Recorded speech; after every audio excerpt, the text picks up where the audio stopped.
L'histoire commence et il est expliqué qu'au début, les dieux ont créé les humains, puis ils ont créé les sorcières. Le dieu a partagé son pouvoir avec les sorcières et leur a dit de guider les humains en son nom. Les sorcières ont accepté et elles ont juré de se consacrer à aider les humains au nom de l'amitié. Mais de nos jours, les humains chassent les sorcières et les pendront jusqu'à leur mort. La scène se coupe ensuite à la région solsavienne de l'Empire de Rhodia, et nous voyons une sorcière de glace et son apprenti voyager ensemble. L'apprenti nommé Adonis se demande combien de temps il leur faudra pour atteindre la frontière, et la sorcière Chloé lui dit de se taire pendant qu'elle consulte la carte. Adonis déclare qu'il fait trop chaud ici et se demande si Chloé ne peut pas simplement utiliser la magie pour le rafraîchir. Chloé explique que sa magie n'est pas si bon marché et lui demande d'arrêter de se plaindre. Adonis utilise ensuite un smartphone pour suivre leur position, et Chloé lui dit qu'elle l'avait averti de ne pas utiliser ces machines étranges, car leurs poursuivants peuvent les trouver avec elle. Adonis affirme que ce n'est pas une machine étrange, c'est un smartphone, et il mentionne qu'il l'a fabriqué lui-même, donc ils ne peuvent pas l'utiliser pour les suivre. Il explique qu'il utilise la magie d'invocation libre pour remplacer les ondes radio, et même la technologie de triangulation de l'armée ne peut pas les trouver.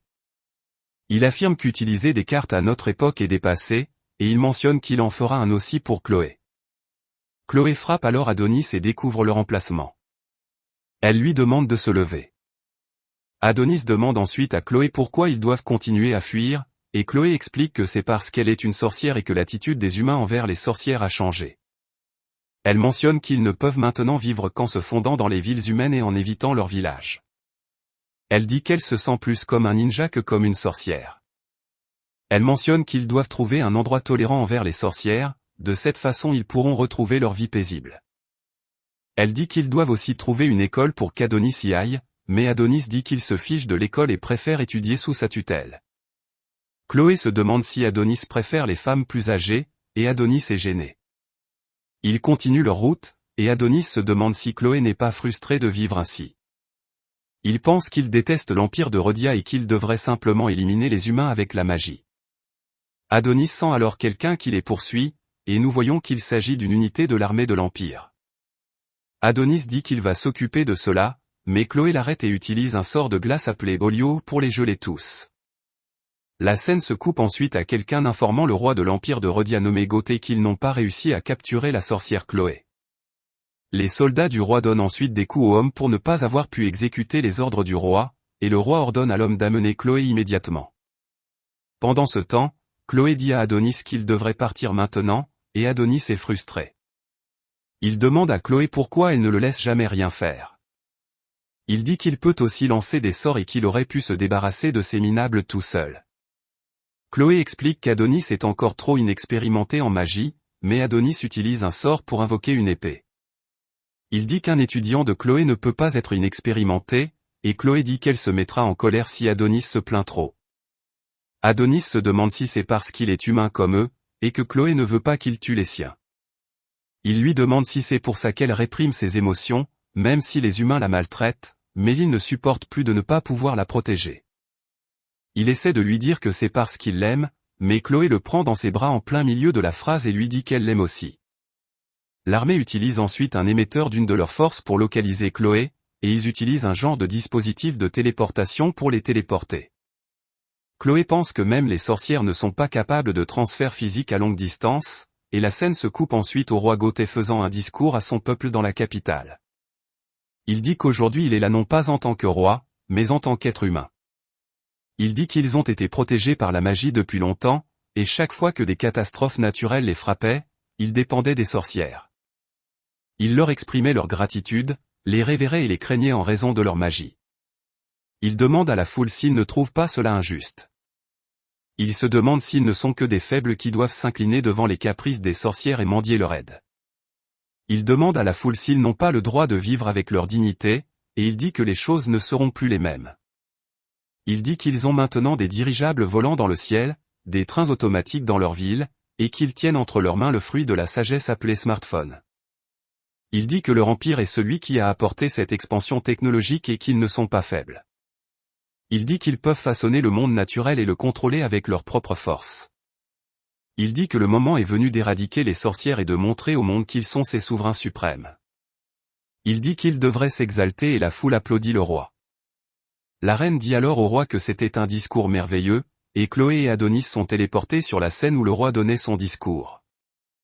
Adonis et Chloé réalisent qu'ils sont en présence du roi et, après avoir découvert qu'ils sont devant le roi, Adonis dit à Chloé de s'enfuir pendant qu'il lui achète du temps.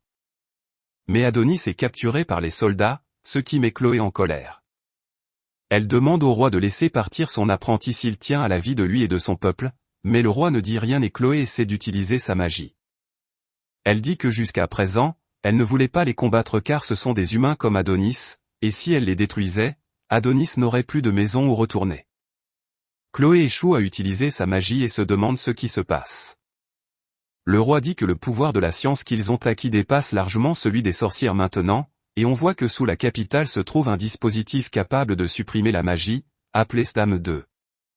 Le roi dit qu'il doute que les sorcières aient jamais envisagé que les humains les poursuivraient un jour, et Adonis remarque alors que lui aussi ne peut pas utiliser sa magie. Le roi dit que c'est maintenant le moment pour eux de reconquérir leur monde et il déchire les vêtements de Chloé. Il dit qu'une sorcière qui ne peut pas utiliser la magie n'est qu'une femme, et la foule entière commence à prendre des photos de Chloé, ce qui la met mal à l'aise. Cela met Adonis furieux et il essaie de se libérer, mais en vain. Le roi ordonne alors à ses soldats de tuer le garçon, mais Chloé se prosterne et dit que ce garçon n'a rien à voir avec tout cela. Elle dit que les sorcières doivent être éradiquées, mais ce garçon est un être humain, et elle l'a enlevé et élevé comme son esclave. Elle demande au roi de faire preuve de clémence et d'épargner la vie du garçon, et elle dit qu'elle se moque de ce qui lui arrivera. Adonis se demande de quoi parle Chloé, et il essaie à nouveau d'utiliser sa magie, en vain. Il dit qu'il va les tuer tous, et le roi pointe son arme sur Chloé, ce qui fait rire de manière ridicule la foule d'humains réunis là-bas. Chloé remercie ensuite Adonis pour tout et dit qu'elle est contente de l'avoir rencontré quand elle l'a fait. Elle essaie de lui dire qu'elle l'aime, mais le roi la tire en plein milieu de sa phrase. Les soldats du roi criblent alors Chloé de balles, et Adonis ne peut rien faire d'autre que pleurer, tandis que le reste des humains prend gaiement des photos de cette scène horrible. Ensuite, un soldat décapite Chloé et le roi montre sa tête à tout le monde, et il est expliqué que le dieu avait dit aux sorcières que les humains pourraient les craindre car ils sont timides, mais qu'elles devraient essayer de se lier d'amitié avec eux et apporter la paix éternelle à ce monde. S'ils se haïssent et se battent, les ténèbres du chaos envelopperont ce monde. L'histoire se poursuit ensuite de 10 ans, et nous voyons la capitale royale de l'Empire de Rhodia nommée New Nightmare. À l'intérieur d'un camp d'internement, 2 jeunes filles prisonnières se disputent un morceau de pain en disant que c'est à elles, et pour les faire cesser de se battre, une autre prisonnière nommée Doroka leur donne son morceau de pain et leur demande de s'entendre. Cela résout le conflit, et une fille nommée Anna demande à Doroka si elle va bien. Elle dit que Doroka a fait la même chose plus tôt, et Doroka dit que ça va. Anna dit alors que Doroka est une bonne fille, et elle explique que peu importe à quel point la technologie avance, à cause de l'expansion des engrenages, les gens continuent de se battre entre eux et les guerres ne s'arrêtent jamais. Elle dit qu'on leur a dit que l'humanité serait heureuse une fois que les sorcières auraient disparu, et elle se met à pleurer. Doroka organise alors un spectacle de ventriloque pour remonter le moral d'Anna, et grâce à son spectacle, nous découvrons quelles sont des prisonnières qui ont été amenées ici après que leur pays ait perdu face à l'Empire. Le spectacle fait rire Anna, et c'est à ce moment que des soldats entrent dans leur cellule et appellent le prisonnier numéro 218. Certaines filles disent que ceux qui sont appelés ne reviennent jamais, et nous voyons que le numéro appartient à Anna, mais Doroka le prend pour elle et part avec les soldats. Les soldats l'emmènent devant le directeur du camp d'internement de Mayhem, nommé Palpol, et il demande à Doroka de se déshabiller. Il explique qu'ils doivent vérifier son corps pour qu'elle ne choque pas le seigneur qu'elle s'apprête à servir. Il dit que gérer cet endroit coûte de l'argent aux gens qui servent leur pays, alors les prisonniers devront également servir les gens. Doroka remarque alors les filles prisonnières battues dans la pièce et pense que c'est affreux. Palpol prend quelques photos de Doroka et utilise un assistant vocal pour envoyer les photos au quartier général. Doroka mord alors la main de Palpol et s'enfuit avec son téléphone. Les soldats la poursuivent, et Doroka essaie d'ouvrir toutes les cellules de prison avec le téléphone, mais le téléphone a besoin de la voix du directeur pour authentifier cette commande. Doroka essaie alors d'utiliser différents types de voix pour déverrouiller les portes du téléphone, et les portes se déverrouillent lorsqu'elle utilise la voix du directeur pour donner au téléphone la même commande. Doroka dit alors à tout le monde de courir, et tout le centre d'internement est en chaos. Doroka arrive ensuite dans une cellule spéciale, et les soldats la capturent là-bas. Une cellule qui ressemble à une chaise de torture s'ouvre également, et nous voyons qu'un prisonnier aux yeux haineux est à l'intérieur. L'histoire continue, et les soldats déclarent que le prisonnier Milin est libre, et l'un d'entre eux mentionne qu'il devrait en informer le chef. L'autre soldat mentionne qu'ils auraient de gros ennuis s'ils faisaient ça, et le prisonnier sort alors de sa cellule. Il attaque et tue l'un des soldats, puis il passe à tuer les autres soldats dans la pièce. Le prisonnier se dirige ensuite vers Doroka, et Doroka a peur de lui, mais il tire sur les chaînes de Doroka pour la libérer de ses entraves. Une annonce informe alors tous les soldats du camp d'internement que les prisonniers débloquent un assist tentent de s'échapper, et les soldats se dirigent pour les réprimer. La scène coupe ensuite au bureau de la sécurité nationale, et le directeur Yamato du bureau ordonne à l'un de ses soldats de se rendre au camp d'internement Mayhem et de faire un rapport sur la situation. Il déclare que le soldat peut s'armer d'armes de classe supérieure à 5, et le soldat déclare qu'il préservera la paix de l'Empire avec son pouvoir suprême. La vice-directrice Yuki dit aux soldats de ne pas sous-estimer la paix qu'ils ont en ce moment, et elle lui dit de prendre cela au sérieux. Le soldat mentionne qu'il le fera, et il part. Ensuite, Yuki mentionne qu'elle va tuer cet homme pour s'être comporté ainsi en présence du directeur, et le directeur, qui est aussi le frère de Yuki, lui dit de le laisser tranquille. Il mentionne que le soldat Ekout est un exécutif de cet empire, tout comme Yuki. Pendant ce temps, au camp d'internement Mayhem, le directeur remarque que l'espace de stockage des objets confisqués est ouvert, et le soldat mentionne que la fille qui a volé le téléphone de Palpol a imité sa voix pour ouvrir toutes les chambres. Palpol pense que c'est impossible, car son téléphone est un modèle sécurisé, et il pense que c'est vraiment mauvais. Il se demande pourquoi elle aurait pris cela parmi toutes les choses, et il déclare que même si elle a réussi à contourner le système d'authentification, son niveau d'autorité ne devrait pas lui avoir permis d'ouvrir cette chambre, car elle contenait un objet qui appartenait au prisonnier de niveau SS, l'apprenti sorcier de la sorcière Adonis. Nous voyons alors qu'Adonis est au sommet du camp d'internement, et il tire une balle sur l'un des bâtiments, et il utilise sa magie pour agrandir la balle. La balle se loge profondément dans le bâtiment, et Adonis déclare qu'il va tuer chaque citoyen ici. Pendant ce temps, dans le camp d'internement, Ekout fait son rapport au bureau de sécurité nationale au NSB, en indiquant qu'il a fouillé tout le camp, mais n'a trouvé aucun signe du garçon. Il découvre ensuite qu'un bâtiment a été touché par un obus, et il déclare qu'il s'y rendra immédiatement, après avoir éliminé la cause de ce désordre, et il tue le directeur. Doroka remarque alors la grosse balle logée dans le bâtiment, et elle pense que c'est de sa faute parce qu'elle n'a pas pu arrêter Adonis. Adonis se promène ensuite dans la ville, et nous voyons que les informations couvrent la destruction causée par la balle d'Adonis. Adonis pense alors qu'il doute que Chloé le remerciera pour ce qu'il est sur le point de faire, et il pense qu'elle lui dirait probablement que se venger ne la ramènera pas à la vie, et qu'il devrait simplement profiter de sa vie maintenant qu'il a réussi à s'échapper. Adonis pense alors que cela fait 10 ans, et il déclare que peu importe le nombre d'années qui passent, il n'oubliera pas ce qui s'est passé. Sa voix, le regard dans ses yeux et les paroles qu'elle lui a dites, il s'en souviendra jusqu'à la fin des temps. Il utilise ensuite sa magie pour invoquer un golem de pierre géant et il monte dans la paume du golem. Quelqu'un contacte alors la police pour signaler la présence d'un géant dans la ville, et l'officier demande à la personne si c'est un canular. La personne mentionne que ce n'est pas un canular, et une voiture percute alors le commissariat de police. L'officier remarque que la personne au volant de la voiture est hébétée, et il se demande si la personne est sous l'emprise de la drogue. Il déclare qu'il devrait l'arrêter, et il remarque ensuite le géant quand il sort dehors, et il contacte le NSB. Pendant ce temps, le géant sème la destruction dans la ville, et les citoyens s'enfuient loin de lui. Adonis pense que le roi Gothé devrait s'enfuir tant qu'il en a encore le temps, et la scène coupe ensuite au NSB, où ils suivent l'emplacement du robot géant. Un soldat dit à Yamato que le roi n'est pas en forme, selon la reine, et Yamato utilise alors son autorité pour déclarer l'état d'urgence. Il priorise le maintien de la ligne de défense 4, et demande un soutien air-sol de tous les avions. Yamato remarque ensuite que le golem est énorme, et il ne peut pas croire que cette chose puisse bouger. Yuki mentionne que le garçon et la plume ont disparu du camp d'internement, et elle pense que cette chose doit être alimentée par la magie. Yamato pense que cela simplifie les choses et demande où se trouve le stam. Un soldat mentionne que c'est souterrain, mais il déclare qu'il n'est pas sûr qu'un appareil vieux de 10 ans fonctionnera correctement. Yamato dit à Yuki de s'occuper de cela, et nous voyons que beaucoup de citoyens subissent des pertes à cause du golem. Certains chars tentent d'attaquer le golem, mais leurs obus n'atteignent pas leur cible. Ils essaient à plusieurs reprises, mais le résultat est le même, et les soldats se demandent pourquoi les obus ne volent pas droit. Adonis lance alors un bâtiment sur les chars pour les détruire, et on explique qu'Adonis a passé ces 10 dernières années de manière significative.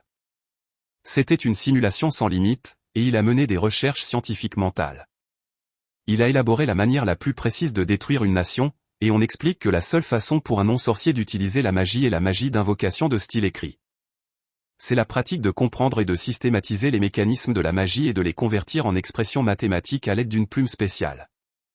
On explique que maîtriser cela n'aurait pas été facile sans un excellent professeur, et pour Adonis, il n'y a pas de différence entre ceux qui étaient présents il y a 10 ans et ceux qui ne l'étaient pas.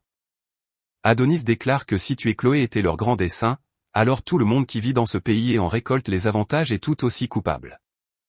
Il utilise ensuite une paire de mitrailleuses qu'il a conjurées avec sa magie pour massacrer les gens autour de lui, et il pense que c'est une belle vue.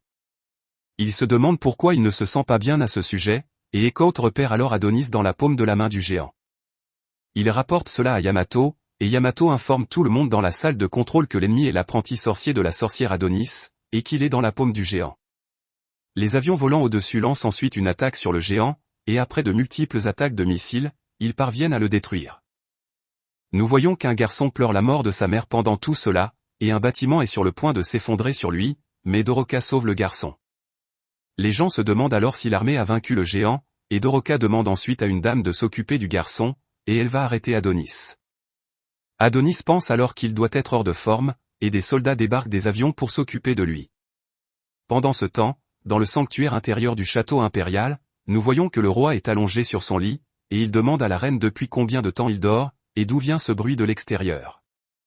La reine déclare qu'il n'a dormi que pendant une demi-heure, et elle mentionne qu'il n'a pas besoin de s'inquiéter de rien pour l'instant. Elle déclare que le empire va bien se porter, car il s'est assuré qu'il soit fort, et le roi déclare qu'il a pu le faire parce qu'il l'avait à ses côtés. Le roi tousse alors du sang, et il mentionne que même cela touche à sa fin maintenant, et il ne peut pas croire qu'il a contracté une maladie incurable. La reine dit ensuite aux soldats de faire venir le docteur Griffon, et le roi déclare qu'il n'y a pas besoin de cela, car il va bien. Il se demande si c'est une malédiction de Dieu, et il mentionne qu'il ne se repentira pas. Il déclare qu'ils ont construit une civilisation hyper-scientifique, brûlé leurs voisins et les sorcières, et ils ont fait tout cela au nom du progrès. Il mentionne que l'humanité ne progresserait jamais tant que les sorcières seraient présentes, et il déclare que l'humanité doit tracer son propre chemin. Il mentionne que la nouvelle ère n'a pas besoin de magie, car elle ne ferait qu'entraver le progrès, et il pense qu'il est certain d'avoir fait la chose juste. Le roi remarque alors qu'il pleut, et la reine mentionne que la pluie lavera toute la fatigue du roi. Le roi déclare que la reine est une fleur qui a fleuri sur le chemin de la carnage. Pendant ce temps, Yamato n'arrive pas à croire que toutes ses troupes ont été anéanties. Il est ensuite informé qu'un civil s'approche de la cible, et nous voyons qu'Adonis a attrapé un soldat par le cou. Le soldat mentionne qu'ils auraient dû le tuer avec la sorcière il y a 10 ans. Adonis tente alors de tuer le soldat, mais Doroka l'arrête, et elle lui dit de ne plus tuer de personnes. Elle mentionne qu'il a pris la vie de nombreuses personnes dans cet empire, et elle déclare qu'elle ne veut pas que d'autres personnes innocentes meurent. Entendant cela, Adonis tue le soldat, et il ne peut pas croire que Doroka ait qualifié ces gens d'innocents. Il déclare qu'il aurait dû tuer Doroka comme le reste des gens, et il mentionne que tous les humains sont ses ennemis, qu'ils soient de l'empire de Rhodia ou d'ailleurs. Doroka mentionne que Chloé ne voudrait pas ça, et Adonis dit à Doroka de ne pas prononcer le nom de Chloé si légèrement. Il se demande pourquoi cette fille se met en travers de son chemin, et il lui demande si elle est une distraction en attendant l'arrivée de la prochaine vague de soldats. Il déclare que cela ressemble à quelque chose que les humains feraient, car ils se battent toujours salement, tout comme ils l'ont fait quand ils ont tué Chloé. Il mentionne qu'il est hors de question qu'ils aient perdu contre les humains s'ils n'avaient pas utilisé de tourbassement déloyal, et il demande à Doroka de ne pas s'impliquer dans tout cela. Doroka mentionne ensuite qu'Adonis était le nom que la plus grande sorcière a donné à son étudiant bien-aimé, et elle mentionne que toutes les sorcières le savent, et elle utilise la magie. Doroka essaie de se présenter comme une sorcière, mais Adonis ne la croit pas, et il la saisit par le cou. Il lui dit que toutes les sorcières sont mortes, et il tente de tuer Doroka, mais Doroka déclare que les sorcières ont survécu aux chasses aux sorcières. Adonis se demande pourquoi elles ne sont pas venues les aider si c'est vrai, et Doroka déclare qu'elles étaient désespérées pour s'échapper, et elle s'excuse. Adonis mentionne que ces excuses ne ramèneront pas Chloé, et Doroka déclare qu'ils vont ramener Chloé à la vie. Adonis demande à Doroka de ne pas insulter davantage les souvenirs de Chloé, et Doroka lui demande de l'écouter. Elle mentionne qu'elle s'est infiltrée dans ce pays pour sauver Adonis, afin de ramener Chloé à la vie, et elle déclare avoir besoin de ses souvenirs d'elle pour la ressusciter. Adonis ne croit pas cela, et il pointe une épée sur Doroka, et il déclare qu'il tuera tous ceux qui parlent de Chloé. Doroka mentionne qu'il peut le faire si cela le satisfait, mais en voyant son visage, il lui rappelle Chloé, et il baisse son épée. Il lui demande si elle peut vraiment ramener Chloé, et Doroka déclare qu'elle le peut. Elle demande à Adonis de prendre sa main et de venir avec elle, mais Echout la tire avant qu'Adonis puisse prendre sa main. L'histoire se poursuit avec un flashback du passé de Doroka, et nous voyons que le village où vivaient autrefois les sorcières est envahi par les soldats de l'Empire de Rhodia. Nous voyons que les soldats massacrent les sorcières, et une sorcière nommée Mia vient derrière Doroka. Doroka demande à Mia ce qui se passe ici, et Mia déclare qu'elle ne sait pas, et elle mentionne que les soldats les ont attaqués soudainement. Doroka pense qu'ils s'entendaient bien avec les humains jusqu'à récemment, et ils sont même allés jusqu'en ville pour soigner la maladie de Monsieur Tom. Elle pense que cela ne peut pas être réel, et elle mentionne qu'ils devraient utiliser leur magie. Mia déclare qu'ils ne le peuvent pas, car un dispositif les en empêche, et Doroka se demande ce qu'est ce dispositif, et Mia mentionne que Madame Ophélia pourrait en savoir plus à ce sujet, et elle demande à Doroka de raconter ce qui se passe à Ophélia.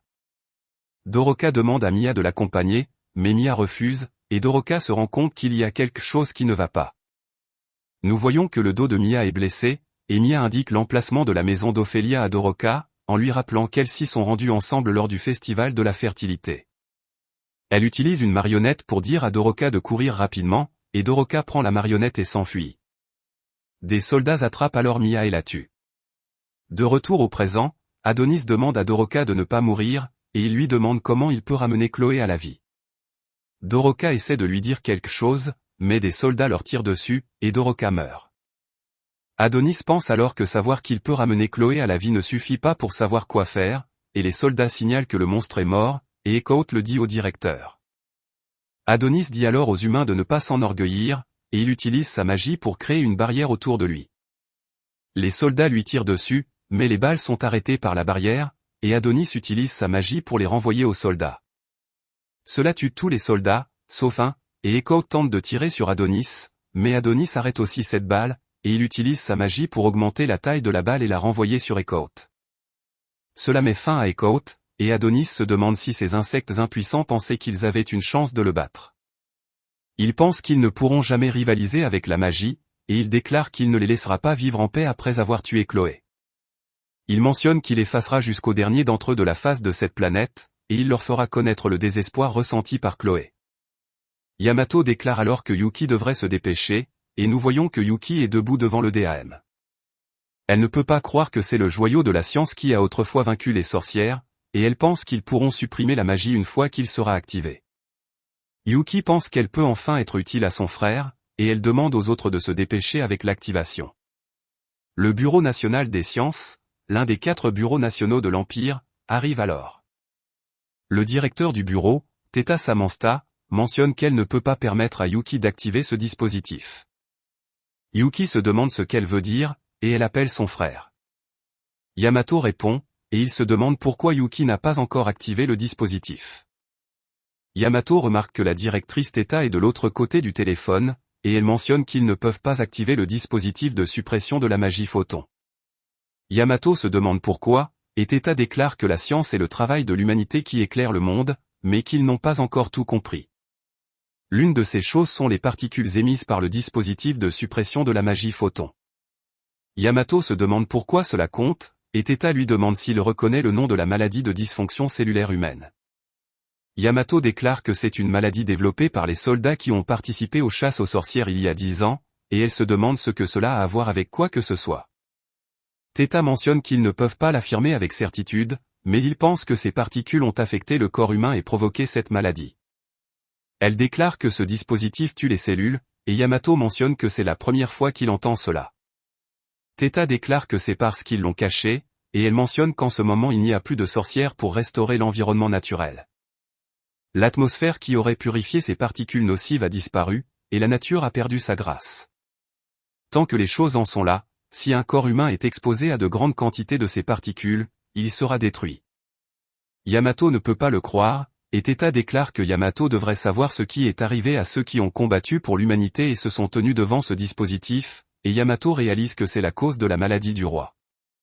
Yamato remarque ensuite qu'Adonis continue à tuer ses soldats, et Teta dit à Yuki de partir maintenant qu'elle connaît la vérité. Yuki ne l'écoute pas, et elle va activer le DAM. Elle pense qu'elle ne peut pas se permettre de s'inquiéter d'une maladie alors que la menace de la magie est juste devant eux, et Teta demande à toutes les unités de battre en retraite, et elle va arrêter Yuki. Yuki parvient à activer le DAM, et Adonis devient incapable d'utiliser sa magie. Les gens dans la salle de contrôle s'en rendent compte, et Yamato demande au directeur Teta ce qui s'est passé, et il se demande comment va Yuki. Teta déclare que ce n'était rien, et Yamato se demande si Yuki a activé le DAM. Teta demande alors à Yamato de se concentrer sur la menace, et elle se demande s'il peut la vaincre sans utiliser le DAM. Elle lui demande ce qu'il devrait faire, et Yamato déclare que son travail est de se débarrasser rapidement de ceux qui nuisent à l'Empire. Teta déclare que Rodia est l'Empire indestructible, et Yamato dit à toutes ses unités de charger Adonis. Adonis tente de ramasser sa plume, et l'un des soldats se précipite pour le tuer. Les autres soldats remarquent alors un bâtiment qui s'effondre à côté d'eux, et après la chute du bâtiment, le soldat utilise la lame de son arme à feu, et Adonis pense qu'il pourra enfin être avec Chloé à nouveau. Le soldat décapite ensuite Adonis, et elle sort de la fumée du bâtiment effondré, et les autres soldats remarquent qu'elle tient la tête d'Adonis dans sa main. Le soldat s'effondre alors, et les autres soldats sont heureux de voir que l'apprenti de la sorcière est mort. Ils félicitent le soldat qui l'a tué, et les gens dans la salle de contrôle déclarent que c'est la puissance de Rodia. Yamato remarque alors que le soldat qui a tué Adonis est vraiment jeune, et certains soldats lui disent que c'est une nouvelle recrue des soldats blindés. Ils mentionnent qu'ils vont enquêter, et Yamato déclare qu'il n'y a pas besoin de le faire, et il demande aux soldats de vérifier comment se portent la directrice Teta et la vice-directrice Yuki. Nous voyons alors que Teta et Yuki sont emmenés pour être soignés, et la scène coupe au roi qui prononce un discours après cette catastrophe. Il déclare que la magie a survécu, et il mentionne que ces arts abominables subsistent toujours dans ce monde. Il déclare que le garçon qu'ils ont pris des mains de la sorcière il y a 10 ans a été lâché sur le monde, et c'est le pire scénario possible. Il déclare que c'est vraiment une catastrophe, et il mentionne que le prisonnier de longue date nommé Adonis était un humain comme eux, mais ce démon était un vestige du vieux monde envoûté par la magie. Même après 10 ans, ils n'ont pas réussi à déterminer comment il utilisait la magie en tant qu'humain, et en y repensant, il ne peut s'empêcher de ressentir de la colère de l'avoir laissé vivre. Il demande ensuite aux gens de ne pas avoir peur, et il mentionne que l'empire de Rodia est le summum du monde. Il déclare que la puissance de la science qu'ils ont acquise et leurs troupes de fer ne céderont pas au mal, et il demande aux gens de laisser la flamme de la fierté brûler dans leur cœur. Il mentionne qu'ils devraient être fiers de naître en tant qu'humains dans l'empire de Rodia, et il déclare que le vieux monde est parti. Dieu est mort, et maintenant cette nation est Dieu. La scène coupe à une fille nommée Eri à l'école, regardant ce discours sur son smartphone, et l'enseignant de la classe déclare qu'il sait que les choses n'ont pas été faciles car quelques-uns de leurs élèves sont également morts. Mais il devrait passer à autre chose, car les examens nationaux simulés commencent demain. L'un des élèves demande alors à l'enseignant pourquoi l'apprenti de la sorcière s'est rangé du côté des sorcières s'il était un humain, et l'enseignant déclare qu'il a dû être manipulé mentalement ou quelque chose comme ça. L'enseignant quitte ensuite la classe en disant que l'heure est finie, et l'une des filles dit à Eri qu'elle sait ce qu'elle a fait. Eri lui demande quel est son problème, et elle mentionne que c'était une réaction normale à la situation. Les autres filles demandent ensuite à la fille de se dépêcher car elles sont en retard, et la fille qui posait la question s'en va. La scène passe ensuite à Eri sur les lieux d'un bâtiment écroulé, et elle se rend ensuite au mémorial où les gens rendent hommage à tous ceux qui sont décédés dans cette catastrophe. Elle pense que les soldats devraient mieux protéger les citoyens, et nous voyons qu'au jour de la catastrophe, Eri était en rendez-vous avec son petit ami Takuma, mais elle a laissé Takuma mourir quand il était enseveli sous les décombres d'un bâtiment. Takuma a été surpris de voir Eri l'abandonner, et il a déclaré que c'était elle qui lui avait fait une déclaration d'amour. À présent, Eri pense que c'est horrible et elle ne peut pas croire qu'elle ait abandonné son petit ami, et ce qui est encore plus incroyable, c'est qu'elle pense que ce gars qui utilise la magie et qui a tué son petit ami est plutôt séduisant. Quelqu'un vient alors par derrière Eri, et il remarque les photos. Eri remarque que l'homme est du gouvernement, et elle essaie de supprimer les photos, mais l'homme déclare que c'est bien, et il lui demande de ne rien dire à personne à propos de ces photos. Il déclare que l'apprenti de la sorcière est un criminel odieux qui a provoqué cette catastrophe, et il lui demande de ne pas avoir peur car il ne la dénoncera pas. Eri déclare ensuite qu'elle doit partir, et elle part, et l'homme appelle ensuite quelqu'un et lui dit où se trouve Eri.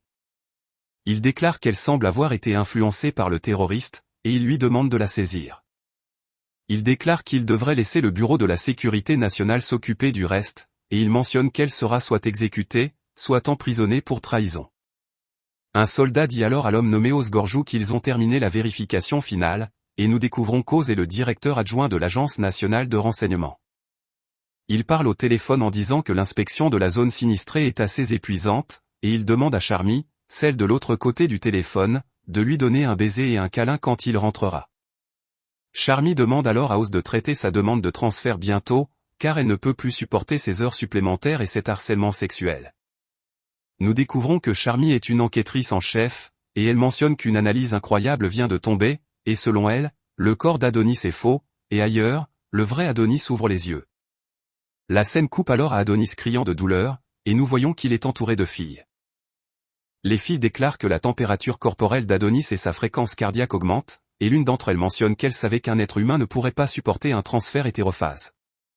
Adonis continue de crier, et quelqu'un nommé Ophélia arrive, et elle déclare qu'elle le ramènera à la normale en simulant son cerveau, ce qu'elle fait. Adonis crie toujours un moment, et il se souvient de Chloé, puis il se souvient du moment où ce soldat est venu pour le tuer. Nous découvrons que le soldat a utilisé la magie de duplication pour dupliquer son corps et tuer cette copie à la place. Le soldat se révèle alors être Anna, et elle mentionne qu'elle s'est infiltrée dans cette nation avec Doroka. Elle déclare que tout cela fait partie de leur plan pour ressusciter Chloé, et elle mentionne qu'ils vont l'emmener. Adonis lui demande qui elle est, et Anna mentionne qu'elle répondra à ses questions plus tard, et elle demande à Ophélia de le prendre. De retour au présent, Ophélia remercie Adonis d'avoir combattu pour eux, et Adonis lui demande qui elle est. Il remarque qu'il est entouré de filles, et Ophélia lui dit que c'est la nation des sorcières. La scène coupe ensuite à une sorcière emmenant Adonis quelque part en fauteuil roulant, et en chemin, il remarque les sorcières vivant leur vie quotidienne et s'amusant. Il tombe ensuite sur deux sorcières, qui déclarent être contentes de voir qu'Adonis va bien. Chloé serait triste si quelque chose lui arrivait, et Adonis se demande s'ils ont déjà rencontré Chloé. Les sorcières disent qu'elles l'ont fait et qu'elle était gentille avec elles quand elles étaient petites. Adonis est heureux d'entendre cela, et la scène passe à la sorcière l'emmenant à un rassemblement de sorcières. Adonis demande alors à la sorcière de le laisser descendre, disant qu'il peut marcher, mais Ophélia déconseille cela et mentionne que le chemin qu'Adonis a emprunté pour arriver ici est bien au-delà de ce qu'il peut imaginer. Son corps a subi beaucoup de stress, et il a besoin de se reposer pour le moment. Certaines sorcières arrivent alors et disent à Ophélia que la récolte de cette année a été abondante. Nous découvrons qu'Ophélia est la sorcière de la révélation, et Adonis lui demande ce qu'elle lui a fait. Ophélia mentionne qu'elle n'a fait qu'inviter Adonis ici, car il est l'apprenti de Chloé, et Adonis se demande si elle connaissait aussi Chloé. Ophélia mentionne que chaque sorcière de cette nation connaît Chloé, car elle était plus forte, plus intelligente et plus enjouée que quiconque. Bien qu'elle utilisât la magie de glace, elle rayonnait de chaleur comme le soleil, mais elle fut chassée de la nation des sorcières. Adonis mentionne qu'ils l'ont chassée pour avoir enseigné la magie à un enfant humain. Ophélia se demande si Chloé lui en a parlé, et Adonis déclare qu'il l'a compris lui-même, car il a passé beaucoup de temps avec elle. Ophélia explique ensuite que pour les sorcières, la magie est irremplaçable, comme leur âme, et qu'elle représente l'amitié et la dévotion que Dieu leur a accordée pour guider l'humanité. Ce n'est pas quelque chose qu'un humain devrait jamais apprendre, et quand Chloé a pris un apprenti humain, ils n'ont pas compris ses intentions, mais à l'époque, chaque sorcière lui a demandé d'abandonner son apprenti et de revenir, mais elle a seulement présenté des excuses. Ophélia mentionne que c'est vraiment comme elle, et Adonis lui demande si elle a fini de se remémorer. Ophélia déclare que oui, et elle mentionne qu'Adonis peut maintenant récupérer sa plume. En voyant la plume, Adonis s'approche frénétiquement, mais il tombe en chemin, car il n'est pas complètement rétabli. Ophélia mentionne alors que cette plume est magique, avec des plumes de phénix imprégnées de magie et des ornements ressemblant à des vagues, ainsi qu'un œil de dragon rouge. Elle la rend à Adonis, et elle se demande si Chloé l'a faite pour lui. Adonis déclare qu'elle l'a fait, et il demande ensuite à Ophélia si elle peut ramener Chloé à la vie. Ophélia mentionne que les sorcières ne mentent pas, et Adonis remarque alors la terre et un ciel noir au-dessus de lui. Il se demande ce que c'est, et Ophélia mentionne que c'est une terre isolée, hors de portée des humains. Elle déclare qu'ils sont arrivés ici il y a 10 ans, et que c'est devenu un endroit pour que les sorcières vivent en paix, et cela s'appelle l'Unamilia. De retour sur Terre, nous voyons que les humains se préparent pour quelque chose, et Ophélia dit à Adonis que la science a révélé la véritable nature des humains. Elle pense que peut-être les dieux ont créé le monde sphérique pour les empêcher de voir trop loin, car ils craignaient leur avenir. Adonis pense qu'il ne se conformera pas à un dieu comme ça, et Ophélia lui montre les tombes des sorcières décédées. Elle mentionne que les humains sont souvent contraints par l'expression, et ils disent que c'est toujours plus sombre avant l'aube, et que l'opposé de l'amour est l'indifférence, mais en réalité, le ciel s'éclaircit à l'approche de l'aube, et l'opposé de l'amour est évidemment la haine. Elle déclare que le roi des humains a utilisé l'expression « les sorcières corrompront l'humanité », et elle montre ensuite à Adonis un arbre nommé Mytho, qui produit des sorcières. Elle se demande si Adonis en a déjà vu un de ceux-ci, et Adonis déclare que c'est la première fois qu'il en voit un en personne. Il mentionne que Chloé n'aimait pas parler de ses origines. Ophélia explique que les sorcières sont hermaphrodites. Contrairement aux humains, elles n'ont pas de couple reproducteur, et elles reçoivent la vie de ces arbres, sous forme de fruits contenant le pouvoir de Dieu. Elle mentionne que c'est le dernier arbre survivant amené ici depuis la surface de la planète, car les humains ont brûlé tous les autres arbres mythos. Actuellement, c'est le seul arbre capable de donner naissance aux sorcières et de les régénérer, et en entendant cela, Adonis se demande si Chloé est à l'intérieur de l'un des fruits de cet arbre. Ophélia mentionne que ce n'est pas le cas, et que c'est simplement une sorcière attendant de naître. Elle déclare avoir besoin de la force d'Adonis pour devenir Chloé, et Adonis se demande ce qu'elle veut dire. Ophélia explique que la magie consiste à donner une forme physique aux pensées individuelles. Le style d'écriture de la magie d'invocation qu'utilise Adonis peut être utilisé pour donner forme à toutes les pensées, en fonction de sa compétence, et c'est pourquoi il est polyvalent. Elle mentionne que cela peut même donner forme à la mémoire, et elle déclare que la mémoire est la vie elle-même. Si Adonis peut sceller ses souvenirs de Chloé dans ce fruit, alors peut-être pourront-ils ressusciter Chloé. Elle mentionne qu'il est la clé de la résurrection de Chloé, et elle lui demande de lui faire savoir quand il sera prêt. La scène coupe ensuite à Adonis allongé à l'ombre de l'arbre Mytho, et il ne peut pas croire que sa magie puisse vraiment ramener Chloé. Anna arrive alors, et Adonis pense qu'elle est la sorcière qui a jeté le sort de duplication. Anna se demande si c'est tout ce qu'il a à dire, et Adonis se demande si elle veut qu'il la remercie. Anna déclare que Doroka est mort pour lui, et Adonis mentionne que ce n'est pas son problème. Il affirme que ce sont eux qui ont planifié tout cela, alors il ne devrait pas se défouler sur lui. Adonis essaie alors de partir, et Anna mentionne qu'ils n'ont pas fini de parler. Elle déclare que les humains sont égoïstes, et Adonis doit être heureux de savoir qu'il peut ressusciter son maître autant de fois qu'il le souhaite en utilisant cet arbre et sa magie. Elle se demande pourquoi ils ont risqué leur vie pour quelqu'un comme lui, et Adonis mentionne qu'ils l'ont fait pour pouvoir utiliser Chloé. Anna se demande ce qu'il veut dire, et Adonis lui demande d'arrêter de faire l'idiote. Nous découvrons alors qu'avant de mourir, Doroka a dit à Adonis que les sorcières prévoient d'utiliser Chloé, et il devrait fuir la nation des sorcières. Adonis mentionne que les sorcières peuvent vivre dans des environnements extrêmes sans équipement de protection, et qu'elles n'avaient pas besoin de construire une installation aussi grandiose. Cet endroit est une cage pour eux, afin de retenir les humains, et ils vont kidnapper des esclaves humains et des enfants en utilisant leur transfert hétérophase, leur enseigner la magie d'invocation de style écrit, et les faire combattre. Les sorcières sont au bord de l'extinction, et elles ont besoin d'une source alternative de soldats pour gagner. Seule Chloé peut fabriquer ses plumes, et c'est pourquoi elles veulent la ressusciter. Adonis essaie alors de partir en traitant les sorcières de renardes, et Anna se demande ce qu'Adonis compte faire de cette information. Elle lui demande de les aider, sinon la mort de Doroka sera en vain, et Adonis mentionne qu'il ressuscitera quand même Chloé, et après, il suivra simplement sa volonté, mais si Chloé les rejette, les sorcières seront aussi ses ennemis. La scène coupe ensuite aux sorcières commençant le rituel pour faire revivre Chloé, et Ophélia mentionne qu'Adonis a été amené ici par leur volonté, mais maintenant sa volonté ramènera Chloé à la vie. Les sorcières prient ensuite, et Adonis utilise sa magie d'invocation de style écrit, et il imprègne ses souvenirs de Chloé dans la sorcière qui est sur le point de naître. En faisant cela, il se souvient de ses souvenirs de Chloé, et il se souvient qu'une fois, Chloé regardait les constellations avec lui. Dans le souvenir, Chloé parle à Adonis de la constellation Falulu. Adonis lui dit qu'il sait que cette constellation forme le visage du grand Falulu, qui ressemble un peu à Chloé. Il a entendu cela des millions de fois, et il mentionne que Chloé ne ressemble en rien à Falulu. Chloé déclare qu'Adonis n'a pas besoin de dire ça, et Adonis montre ensuite à Chloé quelques constellations, et Chloé n'arrive pas à croire qu'Adonis les a déjà toutes mémorisées. Elle se demande s'il est un prodige divin, et elle pense que cela devrait la faire passer pour un dieu, car elle lui a enseigné. Adonis montre ensuite à Chloé la constellation Adonis, celle que Chloé a inventée, et nous voyons que Chloé ne s'en souvient pas. Adonis lui demande alors si elle n'y a pas pensé, et Chloé déclare que ce n'est pas vrai. De retour dans le présent, Adonis pense qu'il n'échangerait pas le temps passé avec Chloé contre quoi que ce soit d'autre, mais maintenant tout cela ressemble à un rêve. Adonis se souvient alors du souvenir de Chloé prenant un bain, et dans le souvenir, il mentionne que Chloé laisse toujours ses vêtements traîner. Il déclare que les sorcières sont censées être nobles, et Chloé dit à Adonis de les laisser là. Adonis mentionne qu'il les rangera, et en le faisant, il pose accidentellement les yeux sur Chloé en train de prendre son bain. Il remarque que son corps est couvert de cicatrices, et Chloé lui dit qu'il ne devrait pas espionner les dames qui prennent leur bain. Adonis mentionne qu'il ne le fait pas, et il déclare qu'il s'inquiète simplement qu'elle soit restée trop longtemps.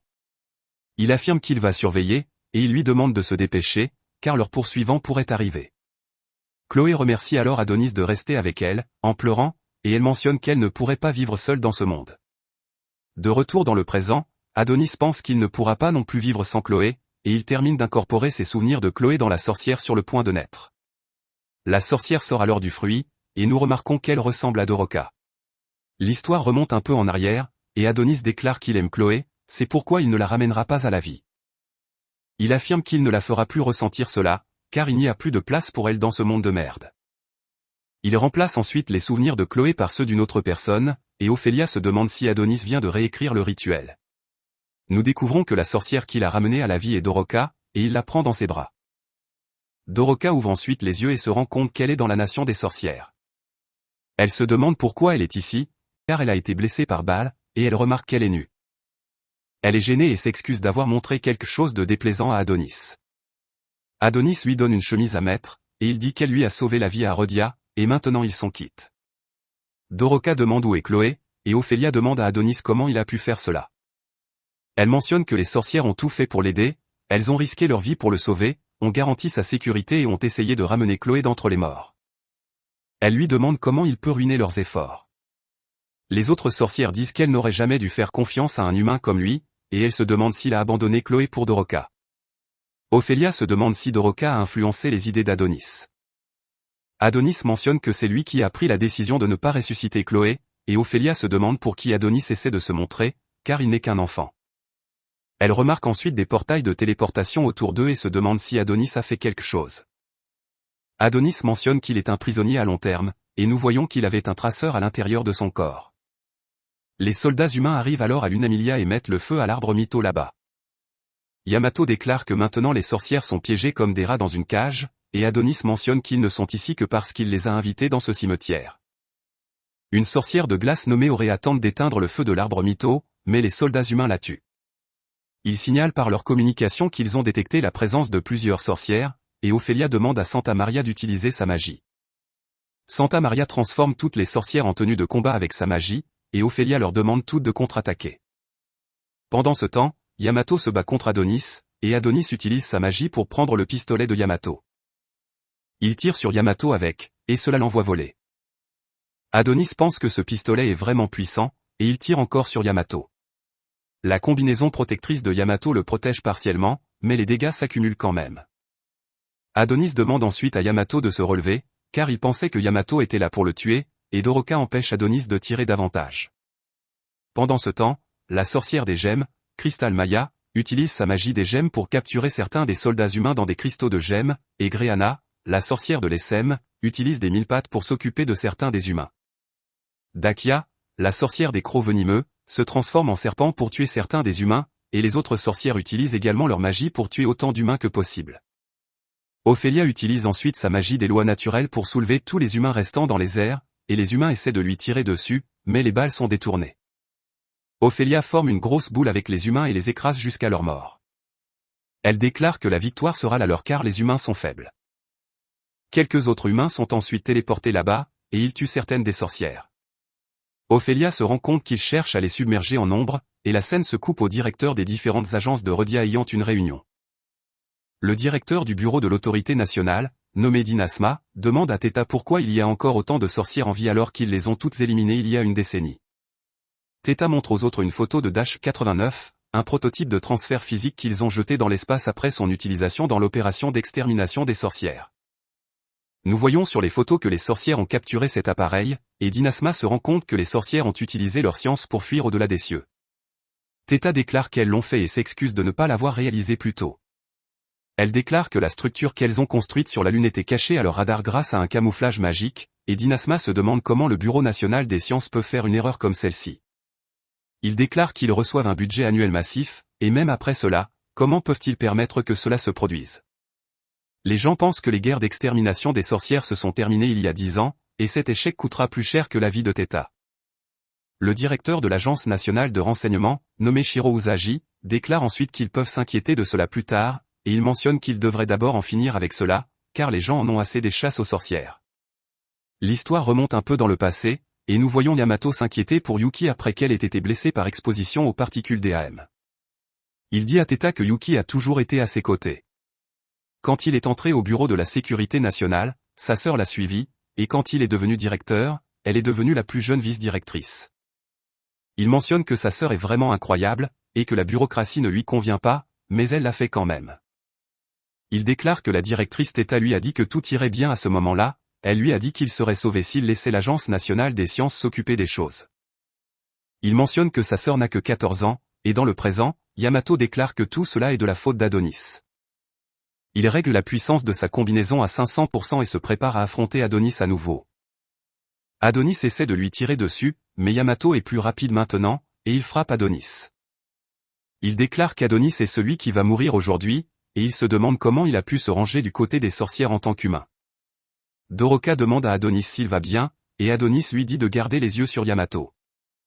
Yamato se prépare ensuite à une attaque puissante, et il pense qu'une fois que cette bataille sera terminée, il trouvera un endroit tranquille pour vivre le reste de sa vie avec sa sœur. Il utilise ensuite une attaque tranchante pour éliminer presque toutes les sorcières, dont Ophelia, Crystal Maya et Doroka, mais nous découvrons qu'il a seulement réussi à couper le double de Doroka que Anna a créé avec son sort d'annulation de mort. Anna remercie ensuite Doroka d'avoir été son amie, et nous voyons que la lame l'a également atteinte. Pendant ce temps, les humains sur Terre ont perdu leur vidéo en direct, et ils demandent à leur force sur la Lune de rapporter ce qui se passe.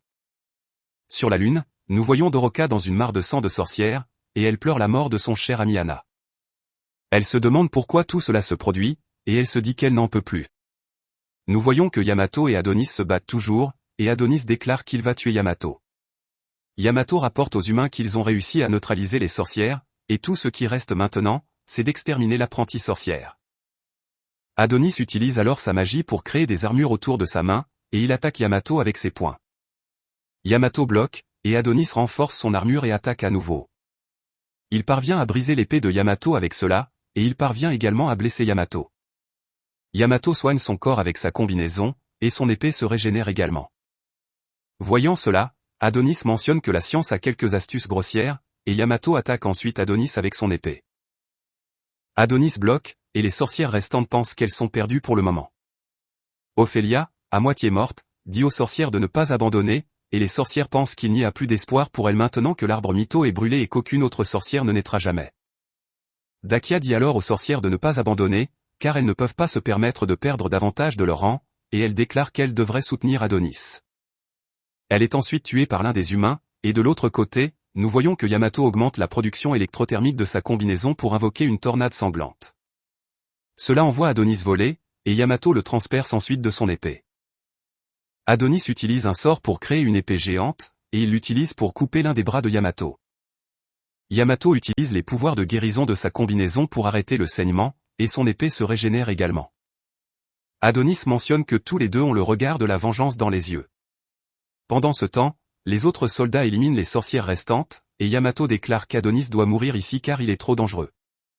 Il se prépare à porter le coup final, et la scène change aux humains au siège de l'Agence nationale des sciences nationales se demandant ce qui est arrivé aux hommes qui ont mené l'attaque. Ils se demandent pourquoi il n'y a pas de vidéo, et les employés disent que toutes leurs caméras sont actuellement hors service. Ils se demandent si leur équipe a été anéantie, et les soldats déclarent que cela ne peut pas être le cas, car le directeur Yamato était parmi leurs troupes. Ils parviennent ensuite à récupérer un flux vidéo, et dans la vidéo, Yamato leur dit qu'il a un message pour ses collègues à la surface, et il mentionne que toutes les sorcières à la surface de la Lune ont été éliminées. L'histoire remonte alors dans le temps au moment où Yamato était sur le point de décapiter Adonis, et Doroka déclare que cela suffit. Yamato découvre alors qu'il ne peut pas bouger, et Adonis pense que Doroka a des sorts puissants. Nous découvrons que Doroka a utilisé le sort d'amour Mandragora pour empêcher Yamato de bouger. Les autres soldats tentent alors de l'attaquer, mais Doroka utilise le sort Mandragora sur eux aussi et se présente à Yamato. Elle lui demande son nom, et Yamato lui répond. Il se demande pourquoi il lui a répondu même s'il n'en avait pas envie, et il pense que sa bouche s'est ouverte toute seule. Il trouve que ce sort est dangereux, et les sorcières pensent qu'elle pourrait encore avoir une chance avec la magie de Doroka. Yamato demande à Doroka de dissiper ce sort immédiatement, et Doroka renforce le sort. Adonis complimente Doroka d'avoir neutralisé la mobilité de Yamato, et il lui demande de le tuer maintenant. Doroka demande ensuite à Yamato de mettre fin à ce combat, de serrer la main pour se réconcilier. Adonis ne peut pas croire ce qu'il vient d'entendre, et Doroka demande à Yamato de ne plus se battre. Elle lui demande de promettre de ne plus attaquer ni Adonis ni les sorcières, et elle mentionne qu'elle dissipera sa magie s'il fait cette promesse. Adonis lui demande de quoi elle parle, et il lui rappelle qu'ils ont tué son amie Anna. Il mentionne qu'elle doit être folle de laisser les humains vivre après combien de son peuple ils ont tué, et les sorcières qui sont encore en vie pensent qu'Adonis a raison. Adonis déclare qu'elle mourra si elle ne tue pas Yamato maintenant, et Yamato immobilise Doroka et la frappe. Il déclare qu'un sort d'amour ne suffira pas à l'arrêter, et il mentionne qu'ils utiliseront leur science pour exterminer les sorcières. Il lui dit que les sorcières sont un fléau qui apporte la terreur et le chaos, et leur simple existence nuit au monde. Il lui demande si elle sait ce que leur apprenti a fait à leur nation, et il mentionne qu'Adonis a tué d'innombrables innocents. Les autres soldats tentent ensuite de bouger également, mais ils ne peuvent pas résister au sort de Mandragora. Yamato demande ensuite à Doroka d'accepter l'extermination des sorcières, et il pense que cela n'aurait pas dû arriver à sa sœur sans magie. Doroka déclare alors que les humains ont également tué d'innombrables personnes. Ils ont versé tellement de sang lors des chasses aux sorcières il y a 10 ans et aujourd'hui, et elle se demande pourquoi ils ont dû tuer les sorcières même s'ils n'en avaient plus besoin après les progrès qu'ils ont réalisés en science. Elle mentionne que les humains et les sorcières étaient autrefois amis, et elle dit à Yamato qu'il devrait mettre fin à ce conflit et lui demande de donner l'ordre à ses hommes de se retirer en premier. Yamato déclare qu'il n'y a aucune façon qu'il fasse cela, et Doroka lui demande de l'écouter. Yamato se demande alors ce que ressent ce sentiment, et il pense qu'il est un soldat de l'Empire de Rodia, le directeur principal Yamato du Bureau de la Sécurité Nationale, et qu'il ne sera pas battu par quelque sort magique que ce soit. Il se souvient alors de l'étreinte chaleureuse de sa mère quand il était enfant, et il déclare qu'il obéira à Doroka parce qu'il l'aime. À ce moment-là, Adonis insère une lame dans le crâne de Yamato et le décapite. Il déclare que tout ce qu'il veut, c'est se venger, et il demande à Doroka de venir détruire l'humanité avec lui. Il déclare que son sort d'amour sera vraiment utile pour atteindre cet objectif, et il mentionne qu'il n'y a plus besoin de faire semblant. Pendant ce temps, dans la capitale de New Nightmare, au palais royal de la Tour d'Ivoire, un soldat rend compte au roi des sorcières. Le roi demande au soldat si les sorcières vont mourir, et le soldat déclare que la force de frappe dirigée par le directeur Yamato est toujours en combat, et les dernières sorcières se battent vaillamment. Il explique que la communication avec leur force a cessé, et ils ne connaissent pas les détails exacts. Le roi lui demande si les sorcières vont mourir ou non, et le soldat déclare qu'il croit en leur victoire certaine. La reine se demande si le garçon responsable d'amener le malheur dans leur ville, Adonis l'apprenti de la sorcière, est également là, et le soldat déclare que oui. Le roi déclare que c'est bien, et il mentionne qu'il devrait brûler les sorcières et tout leur royaume. Il déclare qu'il devrait aussi brûler la lune, et les sorcières avec, et le garnement qui a cherché à se venger contre eux va mourir. Il déclare qu'aujourd'hui est vraiment un bon jour, et il mentionne que c'était vraiment rusé de la part des sorcières de s'échapper sur la lune, mais elles ne survivront même pas là-bas. Il demande ensuite à la reine si c'est incroyable, et la reine déclare que c'est le cas. Il étreint la reine et lui demande de le louer, et il déclare qu'il a finalement tué toutes ces maudites sorcières. Le soldat pense alors qu'il a entendu dire que l'état de santé du roi se détériorait, mais il semble avoir perdu la tête. La reine dit au soldat que tout va bien, et elle mentionne que parfois le roi se transforme en un grand bébé. Elle dit au roi que ce n'est pas étonnant qu'il soit devenu instable en endurant cela si longtemps, et elle le loue. Elle utilise ensuite le sort d'amour Mandragora pour dire au roi qu'il peut maintenant mourir, et nous découvrons que la reine est en fait une sorcière. Le roi lui obéit, et il se dirige vers le balcon. Il déclare qu'il va mourir, et le soldat se demande ce qui se passe avec le roi. Le roi mentionne qu'il a toujours tout donné à la reine ce qu'elle a demandé, et maintenant il lui donnera aussi sa vie à sa demande. La reine encourage le roi, et le roi pense qu'il peut mourir facilement s'il saute de ce socle. Il monte ensuite sur le socle, et le soldat demande au roi de se ressaisir. Il lui demande de descendre de là, et le roi demande au soldat de ne pas l'arrêter. Il déclare qu'il est l'empereur Gothei, et il est un homme vraiment important. Il mentionne qu'il a fait de nombreuses avancées scientifiques, de sorte que Rhodia serait la nation la plus forte du monde, et il a tué toutes les sorcières. Il a fait tout cela pour sa reine, et il souhaite qu'il aurait pu servir sa reine pour toujours. La reine dit alors au roi de se dépêcher de mourir, et le roi saute du socle. La reine dissipe le sort de Mandragora, et le roi meurt.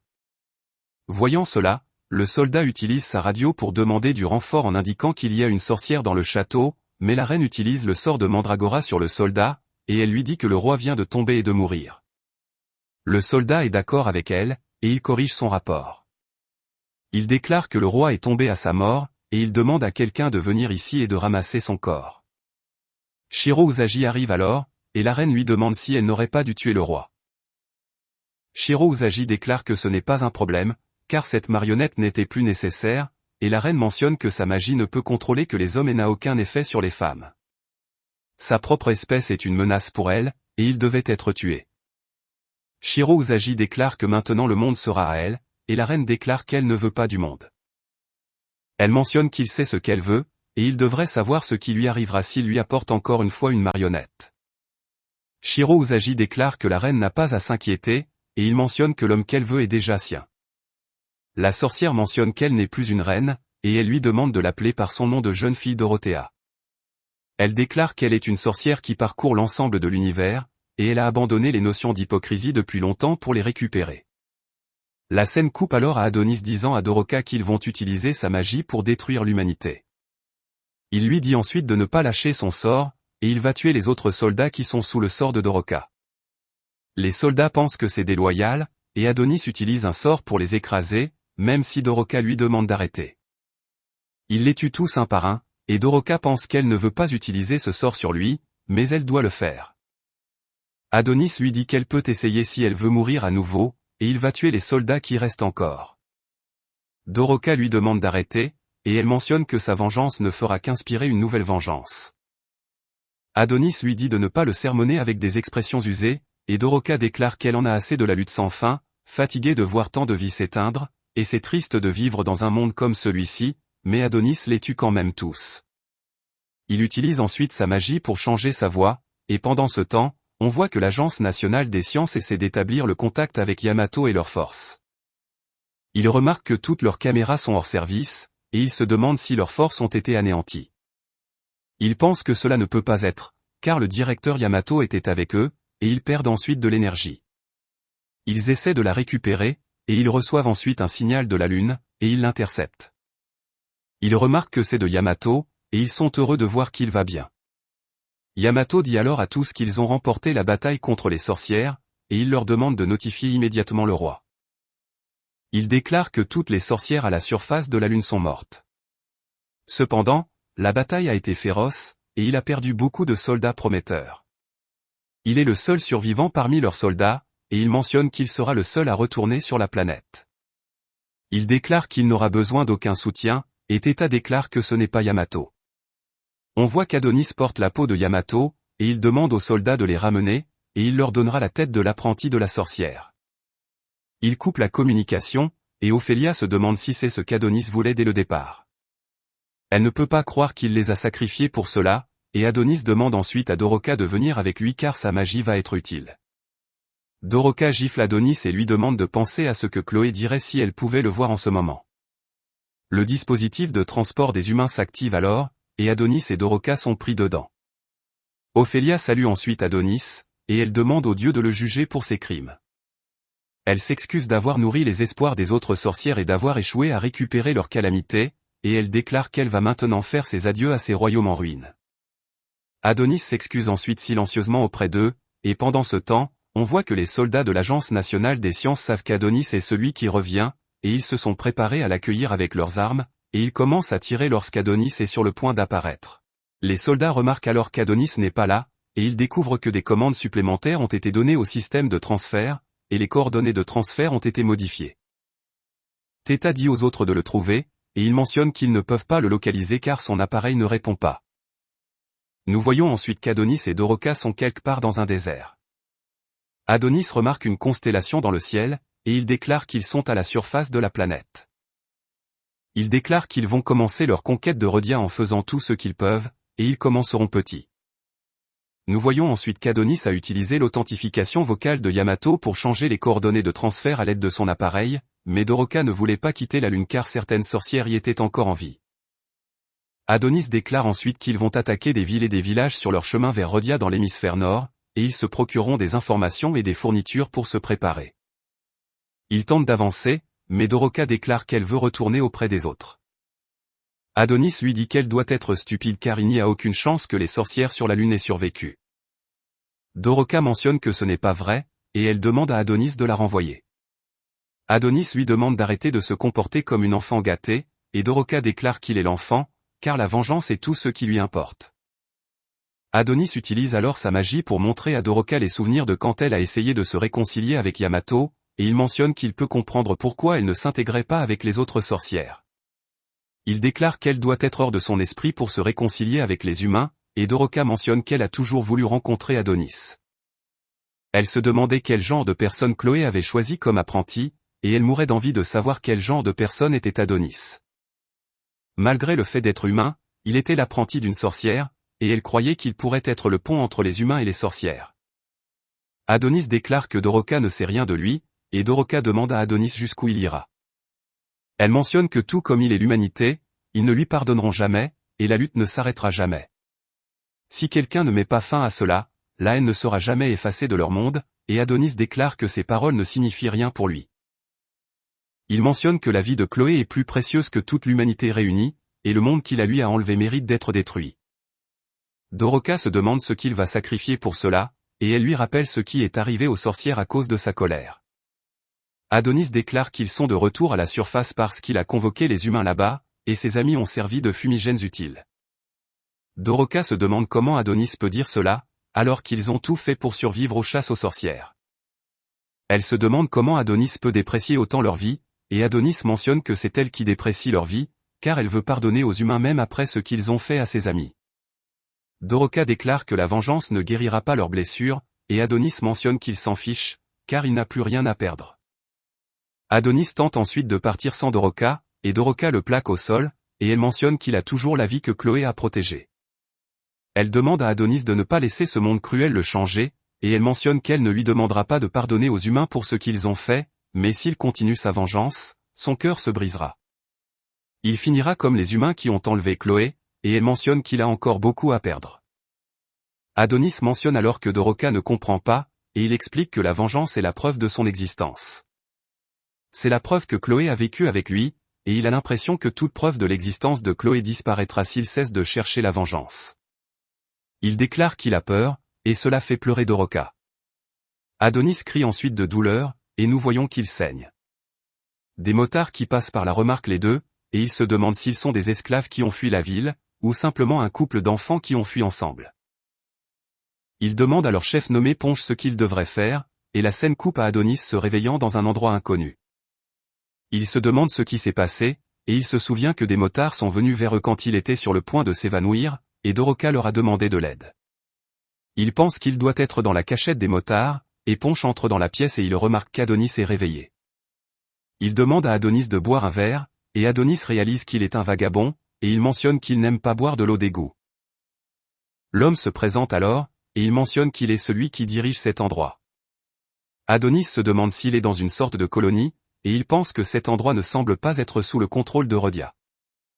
Il demande ensuite à Ponche où est la femme avec qui il était, et Ponche lui demande si la femme est sa petite amie. Il mentionne qu'elle s'occupait de lui jusqu'à un moment donné, mais certains de leurs jeunes l'ont traîné. Adonis se demande ce qu'ils lui ont fait, et Ponche lui demande de ne pas être en colère, et il lui dit de venir avec lui. Adonis suit Ponche, et Ponche lui montre le terrain vague, l'autre côté de la super révolution industrielle. Il mentionne que tout le monde laissé pour compte par la science se retrouve ici, et cela inclut des personnes des pays en développement, des réfugiés et des esclaves qui ont fui de Rhodia. Adonis pense que cela semble misérable, et il entend alors les cris de Doroka, et il se demande ce qu'ils lui font. Ponche lui dit qu'ils n'ont pas beaucoup de jeunes femmes ici, et il mentionne que sa petite amie est vraiment douée pour crier. Adonis essaie alors de sauver Doroka, mais il remarque qu'ils la font simplement conduire une moto. Il remarque qu'elle n'est pas douée pour la conduire, et les spectateurs lui disent comment contrôler la moto. Doroka remarque alors qu'Adonis est réveillé, et elle tombe de la moto. Elle lui donne quelques poupées qu'elle a fabriquées comme cadeau de réconciliation, et elle mentionne qu'elle ne savait pas qu'Adonis était blessé. Adonis jette les poupées, et Ponch dit à tout le monde qu'ils vont faire la fête. Il demande à Adonis et Doroka de les servir car ils les ont sauvés, et la scène coupe à tout le monde profitant de la fête la nuit. Doroka sert de l'alcool à tout le monde, et elle sert également un vieil homme. Le vieil homme se demande si elle est la fille que Ponch a sauvée, et il tente de toucher ses seins, mais Doroka l'évite et lui donne plutôt des petits pains. On voit qu'Adonis les regarde de loin, et en voyant cela, certains des habitants demandent à Doroka si elle se dispute avec son petit ami. Doroka déclare qu'ils n'ont pas ce genre de relation, et l'un d'eux demande à Doroka ce qu'ils font ici s'ils ne sont pas en couple. Doroka leur dit qu'ils voyagent autour du monde, et tout le monde rit en entendant cela. Ils commencent ensuite tous à perdre connaissance les uns après les autres, et Doroka se demande ce qui leur arrive. Adonis déclare qu'ils ont fini en vagabond parce qu'ils ne font pas attention à ce qu'ils mettent dans leur bouche, et Doroka se demande s'il a empoisonné leur boisson. Adonis déclare qu'il a simplement ajusté la formule de l'alcool un peu et l'a transformée en tranquillisant, et il mentionne que Doroka devrait pouvoir s'en rendre compte en regardant la formule. Doroka déclare qu'elle est trop bête pour comprendre cela, et Adonis prend alors un pistolet à l'un des habitants, et Doroka lui demande de ne tuer personne, car ces gens sont gentils et ils les ont sauvés du désert. Adonis déclare qu'il ne va pas les tuer, et il mentionne que les vagabonds ne sont que des sous-humains et qu'ils ne valent pas la peine d'être tués. Il déclare qu'il a également décidé qu'il n'a plus besoin de Doroka, et il tente de partir seul pour son voyage. Il mentionne qu'à la différence d'elle, il ne peut pas rire après avoir perdu quelqu'un d'important pour lui, et il ne peut pas imaginer plaisanter avec des gens comme ça. Il déclare que les deux sont fondamentalement incompatibles, et Doroka déclare qu'elle essaie seulement de s'intégrer aux humains. Elle mentionne que ce ne sera pas bon pour eux s'ils découvrent qui ils sont, et elle ne peut pas les laisser soupçonner qu'elle est une sorcière. Elle déclare qu'elle rit pour préserver les apparences, et elle mentionne qu'elle n'est évidemment pas bien par rapport à ce qui est arrivé à ses amis. Adonis dit à Doroka de ne pas finir comme lui car ils ne sont pas compatibles, et il quitte les terres désolées. La scène coupe ensuite sur Doroka désespérée le lendemain matin, et Ponch demande à Doroka si son petit ami l'a quitté. Doroka déclare qu'il n'est pas son petit ami, et Ponch ne peut pas croire qu'il soit parti sans le remercier, laissant une fille toute seule. Il mentionne qu'elle a bien fait de rompre avec lui, et Doroka déclare qu'Adonis est en réalité gentil tout en se souvenant de ce qu'il a dit l'autre nuit. Nous voyons ensuite que Ponch sait que le garçon avec Doroka était Adonis, l'apprenti sorcier, et Doroka tente de le nier. Ponch mentionne qu'il est maintenant une personne complètement différente, et il déclare qu'il n'oubliera jamais le jour où il a vu de la neige étincelante alors qu'il allait mourir dans ce désert. La sorcière de glace Chloé l'a sauvé, et il mentionne que le plus grand bonheur qu'un homme puisse connaître est quelque chose qui vaut la peine de lutter contre le monde. Il déclare que Doroka a peut-être raison, mais elle ne pourra jamais régler un débat sur la question de savoir si la vengeance est mauvaise ou non. Il mentionne que le monde est si relatif qu'ils ont envie de se couvrir les yeux, et Adonis a choisi la vengeance, et même si cela le mène à sa mort, c'est le choix qu'il a fait.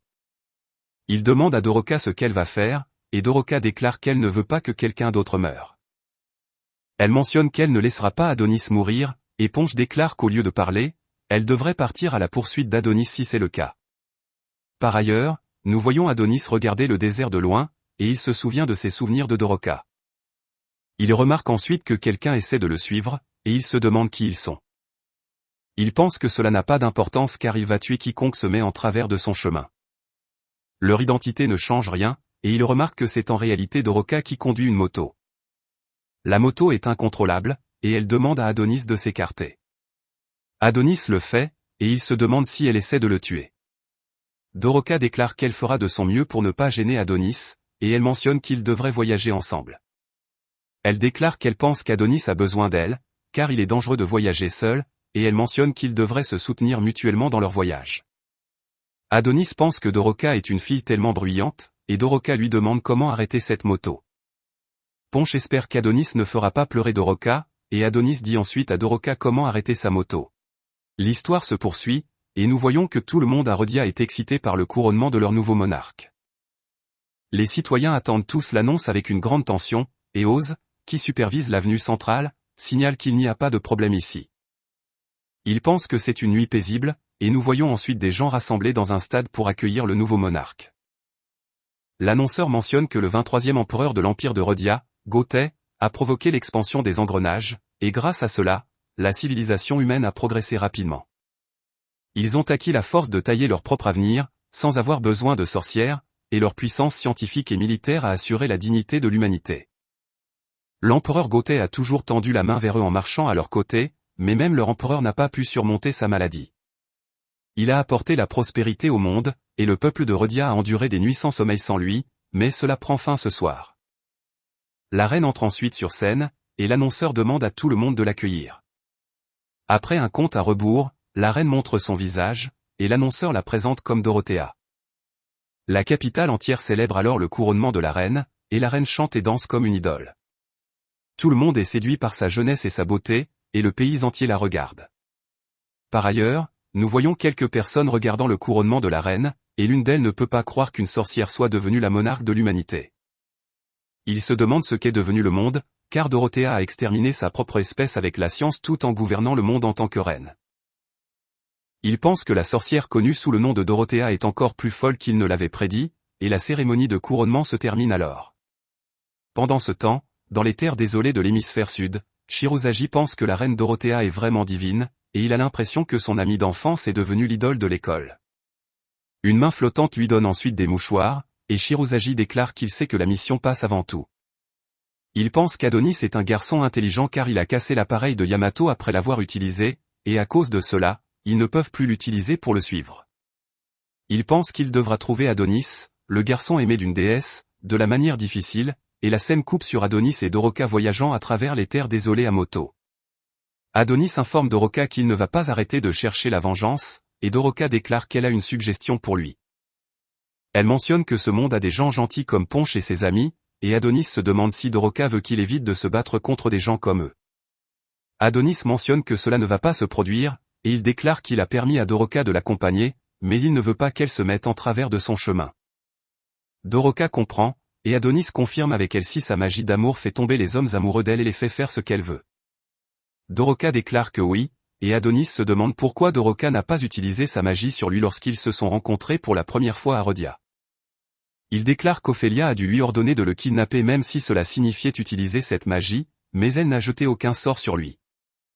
Il se demande pourquoi elle ne l'a pas fait, et pourquoi elle a essayé de le convaincre à la place. Doroka déclare que c'est parce qu'Adonis n'aurait pas aimé que leur première rencontre se passe comme ça, et Adonis mentionne qu'elle a raison à ce sujet. Ils continuent ensuite leur voyage et arrivent dans une ville nommée Sandland. Doroka se demande pourquoi la ville est en ruine, et elle se demande si quelqu'un vit réellement ici. Adonis lui demande d'attendre ici pendant qu'il explore la ville, mais Doroka mentionne qu'elle ira avec Adonis. Elle déclare qu'elle ne se mettra pas en travers de son chemin, et Adonis lui demande ce qu'elle transporte dans ce sac. Doroka mentionne que le sac contient plein de choses que Ponch lui a données, et elle déclare qu'il contient du pain séché, des conserves, des bandages, des couvertures et des boissons. Elle lui montre ensuite un petit appareil en forme de bonhomme de neige que Ponch lui a donné, et après l'avoir allumé, l'appareil se transforme en une tente. Elle mentionne que Ponch lui a dit que c'était un peu exigu pour un couple, mais quand elle l'a essayé, c'était étonnamment chaleureux et confortable. Adonis tente alors de partir en plein milieu de la conversation, et Doroka le suit. Il regarde autour de la ville, et Doroka pense que cet endroit est comme une ville fantôme, et elle se demande s'il y a des fantômes ici. Adonis pense qu'il n'y a aucun signe de combat, et il se demande pourquoi il n'y a personne ici. Il tombe ensuite sur un poste de police, et Adonis mentionne que c'est le plus grand bâtiment de la ville, et il pourrait peut-être trouver des informations ici. Doroka lui demande si c'est une sorte de magasin, et Adonis déclare qu'il n'en est pas sûr. Ils entrent alors dans le bâtiment, et Adonis demande à Doroka de faire attention, car le bâtiment est assez délabré. Doroka sursaute ensuite à la vue d'une souris, et Adonis lui lance un regard à ce sujet. Doroka s'excuse, puis elle a peur de certaines toiles d'araignée, de chauves-souris dans le bâtiment et du plancher qui cède sous elle, et elle crie bruyamment à chaque fois. Elle s'excuse auprès d'Adonis pour cela, et Adonis mentionne qu'il lui a dit d'être prudente, et il déclare qu'il la laissera derrière. En avançant, Doroka déclenche un hologramme, et elle en a peur en pensant que c'est un fantôme. L'hologramme lui indique la date et l'heure actuelle, et il la guide là où elle doit aller pour déposer une plainte en fonction du type de plainte qu'elle est venue déposer. Adonis demande à Doroka de ne pas avoir peur, car c'est juste un hologramme, et Doroka se demande si Adonis le connaît. Adonis explique que c'est juste une image tridimensionnelle, et il déclare qu'il devrait continuer à avancer. Doroka réalise alors que les gens qui travaillaient ici étaient des policiers qui protégeaient l'endroit, et Adonis mentionne que cet endroit n'a plus personne à protéger. Continuant, ils explorent le commissariat de police et finissent par arriver près des cellules de prison. Adonis mentionne que ni l'un ni l'autre n'ont de souvenirs agréables associés à cela, puis il entend quelque chose. Il remarque que c'est une chanson, et en suivant la voix, il découvre un homme chantant dans une cellule de prison. Nous voyons quelqu'un dormir à côté de lui, et Doroka essaie de parler à l'homme, mais l'homme est dans son propre monde et ne peut pas l'entendre. Doroka crie alors après lui, et cela parvient à attirer l'attention de l'homme. Il leur demande alors qui ils sont, et il déclare qu'il ne devrait plus y avoir personne dans cette ville. Il mentionne qu'il ne devrait pas l'effrayer comme ça, et Doroka lui dit qu'ils ne sont que des voyageurs qui passaient par là. L'homme leur demande alors pourquoi ils sont venus ici, car il n'y a rien ici. Adonis déclare qu'ils peuvent lui poser la même question, et il lui demande pourquoi il est le seul à être resté ici.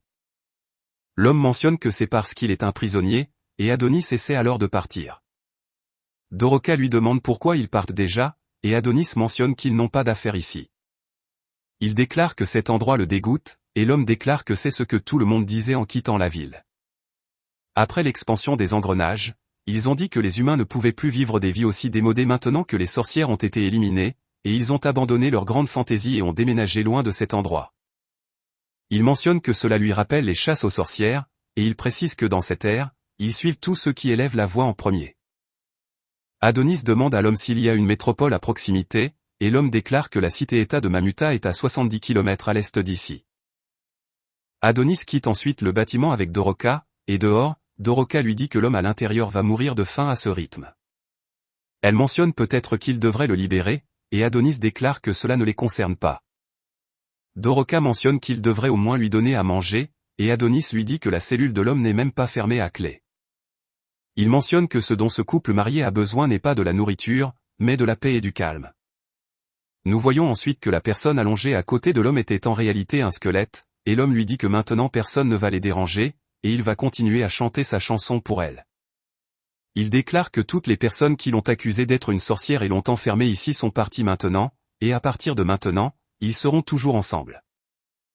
Il s'excuse auprès d'elle de ne pas avoir pu la protéger à l'époque, et Adonis mentionne que cette ville n'a maintenant besoin que d'assez de place pour ces deux-là, et il part avec Doroka vers Mamuta. La scène coupe ensuite sur Adonis et Doroka arrivant au principat de Mamuta après avoir voyagé pendant un certain temps, et Doroka remarque que c'est un état d'immigration.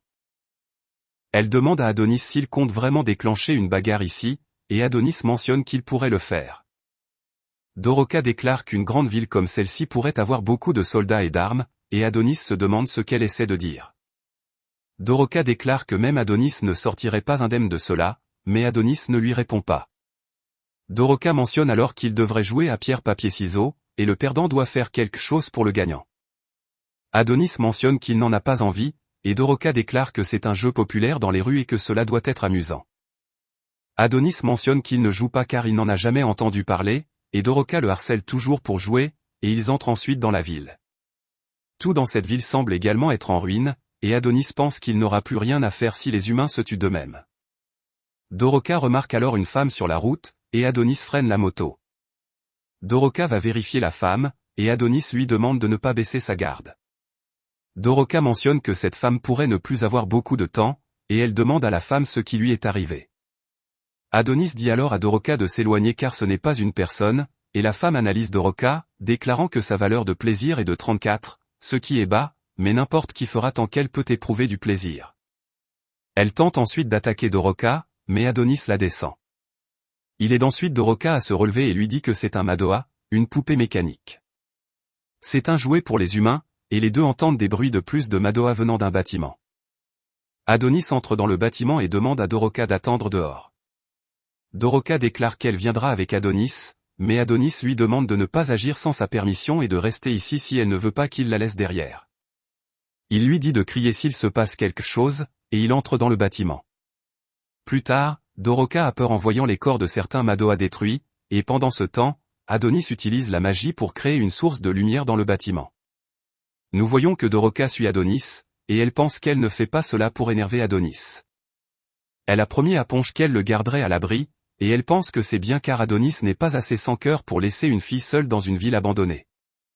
Même s'il la trouve, il s'en détournera simplement, et Doroka se souvient alors qu'Adonis l'a effectivement laissée derrière dans les terres désolées. Elle pense qu'Adonis n'a fait cela que pour la protéger des ennuis, et il est assez effrayant quand il est en colère, mais il ne l'a jamais blessée. Doroka se souvient ensuite qu'Adonis l'a effectivement blessé la première fois qu'ils se sont rencontrés, et Adonis trouve ensuite Doroka. Il déclare avec colère qu'il lui a dit de ne pas le suivre et se demande si elle ne le prend pas au sérieux. Doroka s'excuse alors auprès d'Adonis et mentionne qu'elle y a réfléchi, pensant qu'il vaut mieux qu'ils restent ensemble. Elle déclare qu'elle transporte le sac avec toutes leurs affaires, essayant de trouver une excuse, et Adonis mentionne que cela a du sens, lui disant de faire ce qu'elle veut, mais de ne pas se mettre en travers de son chemin. Les deux explorent ensuite le bâtiment ensemble, et ils entendent les voix de Madoa venant d'une pièce. Adonis déclare que cette pièce sent la mort, et à l'intérieur de la pièce, il remarque certains Madoa essayant de se faire plaisir avec des hommes morts. Voyant cela, Adonis pense que cela doit être ce que signifie être consumé par le désir, et il pense qu'il ne savait pas qu'il fabriquait des Madoa comme ceux-ci. Ils sont pratiquement les copies des humains, et il remarque qu'ils ont été fabriqués à Rhodia. L'une des Madoa déclare alors qu'elle voulait juste que quelqu'un l'aime, et elle en a assez de tout cela. Elle commence à pleurer, et Adonis est surpris qu'ils aient un sens de soi. Les Madoa demandent pourquoi ils ont été créés, et pourquoi ils ont été programmés comme ça, car ils n'ont jamais demandé cette vie. Adonis les abat ensuite, et les Madoa le remercient. Par ailleurs, nous voyons deux filles de l'unité spéciale d'espionnage Suzurai, membres de l'équipe Kunoichi, nommées 5 et 6, se diriger quelque part, et elles rencontrent des gardes de Rhodia en chemin. Si demande à 5 ce qu'elles devraient faire à leur sujet, et 5 mentionne qu'elles vont passer directement à travers. Les deux s'occupent ensuite de tous les gardes, et elles continuent. De retour à Mamuta, Adonis pense qu'un monde capable de créer n'importe quel jouet finira par produire des robots sexuels, et il est inévitable que des femmes existant uniquement pour fournir du plaisir soient créées. Adonis pense que les humains sont scélérats, et il demande ensuite à Doroka si elle reconnaît cela. Doroka déclare que ce sont les menottes du camp de concentration rhodien, et Adonis mentionne que cela n'a pas dû être facile pour cette nation d'importer autant de robots sexuels. Il déclare qu'ils ont dû offrir leurs propres femmes en échange de poupées sexuelles plus plaisantes, et Mamuta a probablement exporté toutes les femmes de leur nation vers le grand empire rouge de Rhodia. Ils ont laissé partir leurs femmes et filles, tout ça pour acheter ces robots sexuels. Adonis mentionne que c'est la vraie nature des humains, et il déclare que cette ville est tombée en ruine parce qu'aucune femme n'a pu donner naissance à la génération suivante. Les hommes se sont noyés dans le plaisir et ont pourri, et une nation comme celle-ci ne peut pas durer. Adonis mentionne que ce ne pourrait pas être la seule nation à tomber de cette façon, et il déclare que l'expansion des engrenages lui donne envie de vomir. Adonis rassemble ensuite quelques machines et essaie de fabriquer quelque chose, et Doroka lui demande ce qu'il fabrique. Adonis déclare que c'est un brouilleur EMP improvisé, mais Doroka ne comprend pas cela. Adonis lui dit ensuite qu'il va mettre les Madoa au repos, et Doroka réalise qu'il va les tuer par compassion, et elle se demande si cela va leur faire mal. Adonis déclare qu'ils ne ressentiront qu'une petite secousse, et il fait passer sa magie à travers les machines pour créer une onde EMP. Cela met les Madoa au repos et l'un d'eux dit quelque chose avant de s'éteindre, et en entendant cela, Doroka pleure et elle pense qu'elle est heureuse qu'Adonis soit là avec elle en ce moment. Pendant ce temps, 5 et 6 observent Adonis de loin, et 5 ne peut pas croire que c'est l'homme recherché de Rhodia. Elle mentionne qu'il ressemble à un adolescent, et 6 lui demande de ne pas le sous-estimer, car ce rebelle a causé des problèmes considérables à l'Empire Rouge de Rhodia. Il a attaqué le nouveau cauchemar en représailles aux chasses aux sorcières, et après avoir massacré de nombreux citoyens, il a même anéanti la force d'élite envoyée après lui. 5 mentionne qu'elle pensait qu'il n'était pas censé toucher aux affaires de sorcières, et 6 déclare qu'officiellement ils ne le sont pas, mais l'empereur Suzurai leur a ordonné de capturer tout ce qui pourrait les aider à garder Rhodia sous contrôle. 5 pense ensuite que l'empereur Suzure pourrait les récompenser s'ils réussissent, et elle pourrait enfin vivre dans la capitale. 6 déclare qu'elle est prête à vivre n'importe où tant qu'elle est avec sa sœur, et elle part ensuite pour neutraliser Adonis. 6 déclare qu'elle s'occupera de la femme, et elle demande à 5 de capturer l'apprenti de la sorcière. Shirozagi est également à Mamuta et il les remarque. Il se confronte à elle, et elle lui demande qui il est. Les deux essaient de l'attaquer, et la scène coupe à Doroka priant pour les Madoa au cimetière qu'elle a construit pour eux.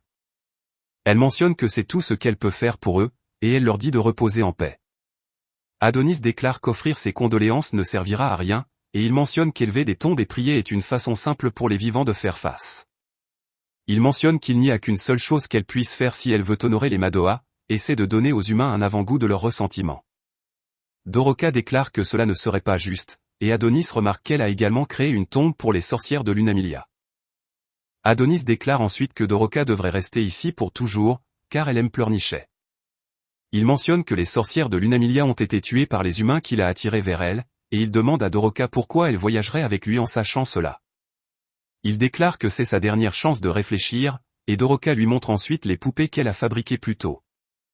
Elle déclare qu'elle ne veut pas blâmer Adonis ni argumenter avec lui, et elle sait que les sorcières essayaient d'utiliser Adonis. Elle déclare que leur désir d'objets magiques pour les utiliser contre l'humanité les a amenés à enlever Adonis, et à le tester dans une tentative de sauver Chloé. Elles l'ont trahi, et Adonis s'excuse ensuite auprès de Doroka, et il déclare qu'il devrait partir.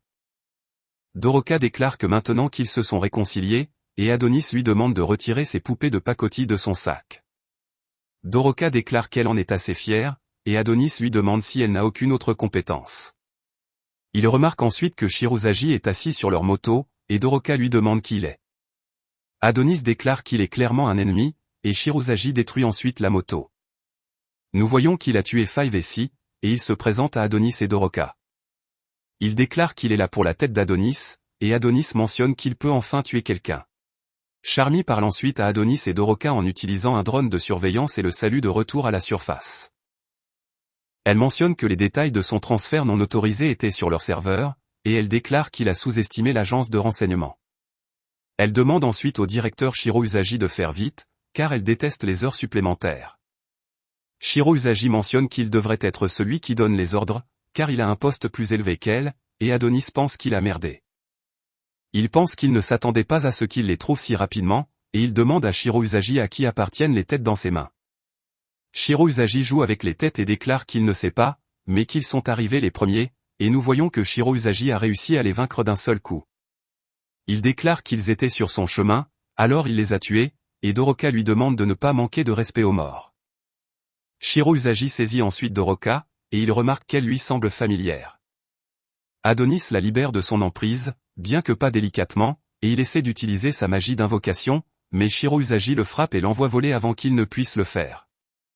Adonis essaie ensuite de tirer sur Shiro Usagi avec un pistolet, mais Shiro Usagi esquive les balles, et voyant sa vitesse de réaction, Adonis pense qu'il doit être un cyborg. Adonis utilise ensuite la magie pour augmenter la taille d'une de ses balles, et Charmy dit à Shiro Usagi de ne pas essayer d'arrêter la balle. Shiro Usagi l'esquive, et il tente d'attaquer Adonis, mais Doroka utilise son sort d'amour sur lui. Cela arrête Shiro Usagi, et Doroka lui demande d'arrêter de se battre ou elle va restreindre ses mouvements. Adonis la félicite pour cela, et il mentionne que maintenant il peut lui poser quelques questions sur ses capacités et les armes qu'il porte. Il peut également lui demander s'il y a d'autres poursuivants et à qui ce drone communique. Il demande à Doroka de le faire tout dire, mais nous voyons que Shiro Usagi n'est pas affecté par le sort d'amour. Il déclare qu'il ne s'attendait pas à ce qu'elle utilise un sort d'amour, et il mentionne que c'est probablement pourquoi elle ressemble tant à la reine.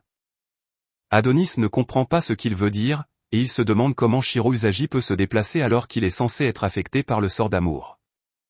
Shiro Usagi déchire ensuite sa chemise, et Adonis remarque qu'il est déjà sous le contrôle du sort d'amour de quelqu'un d'autre. Shiro Usagi libère ensuite des mains de son dos, et il les appelle colibris. Voyant cela, Adonis pense que l'expansion de l'engrenage est hors de contrôle, et il demande à Doroka de reculer, car elle est dans le chemin. Il mentionne que son sort d'amour ne va pas fonctionner sur lui, et il se souvient que le roi a également dit quelque chose de similaire. Il a dit qu'après tout, sans magie, les sorcières ne sont que des femmes, et il pense que ce n'est pas ce qu'il essaie de dire. Il veut simplement protéger Doroka, et il remarque que Doroka est prête à se battre même sans sa magie. Elle déclare qu'elle ne sait pas si chercher la vengeance est bien ou mal, mais c'est la décision qu'elle a prise, et elle va rester aux côtés d'Adonis jusqu'à la fin.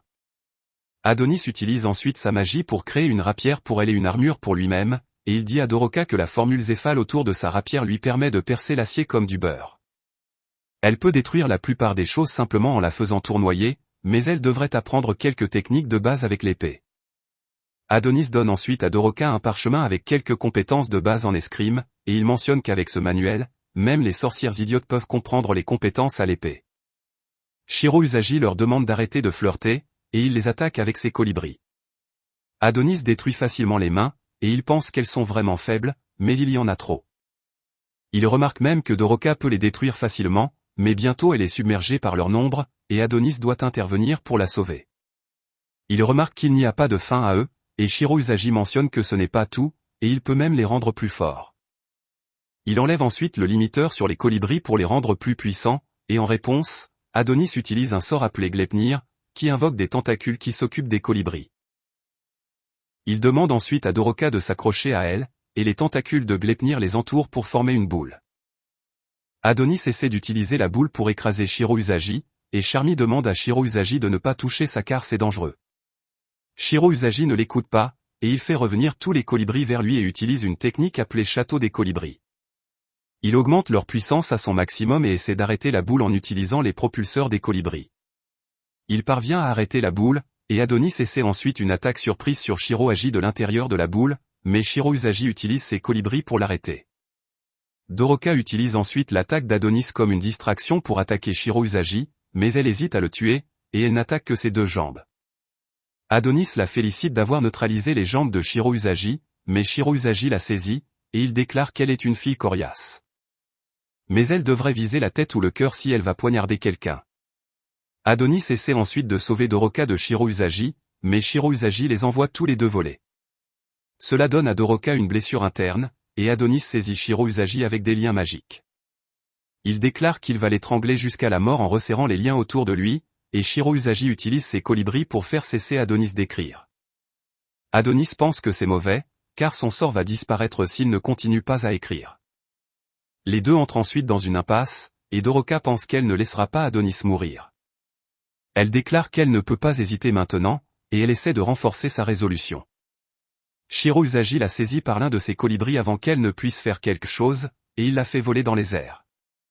Adonis pense qu'elle est toujours inutile et finit toujours par avoir besoin de son aide, et il essaie de se libérer, mais plus de colibris attrapent Adonis, et Shiro Usagi parvient à se libérer. Il ordonne ensuite à ses colibris de crever les yeux de Doroka, et avant que les colibris ne le fassent, Doroka remercie Adonis de marcher à ses côtés et souhaite qu'elle aurait pu voir plus de choses avec lui. Shiro Usagi mentionne que c'est la dernière chose qu'elle va voir d'Adonis, et Adonis lui dit quelque chose, mais nous ne pouvons pas entendre ce qu'il a dit, et les colibris crèvent ses yeux.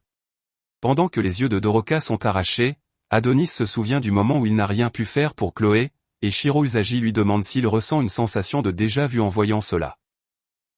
Cela rend Adonis en colère, et il dissipe son sort métamagique pour se libérer des colibris de Shiro Usagi.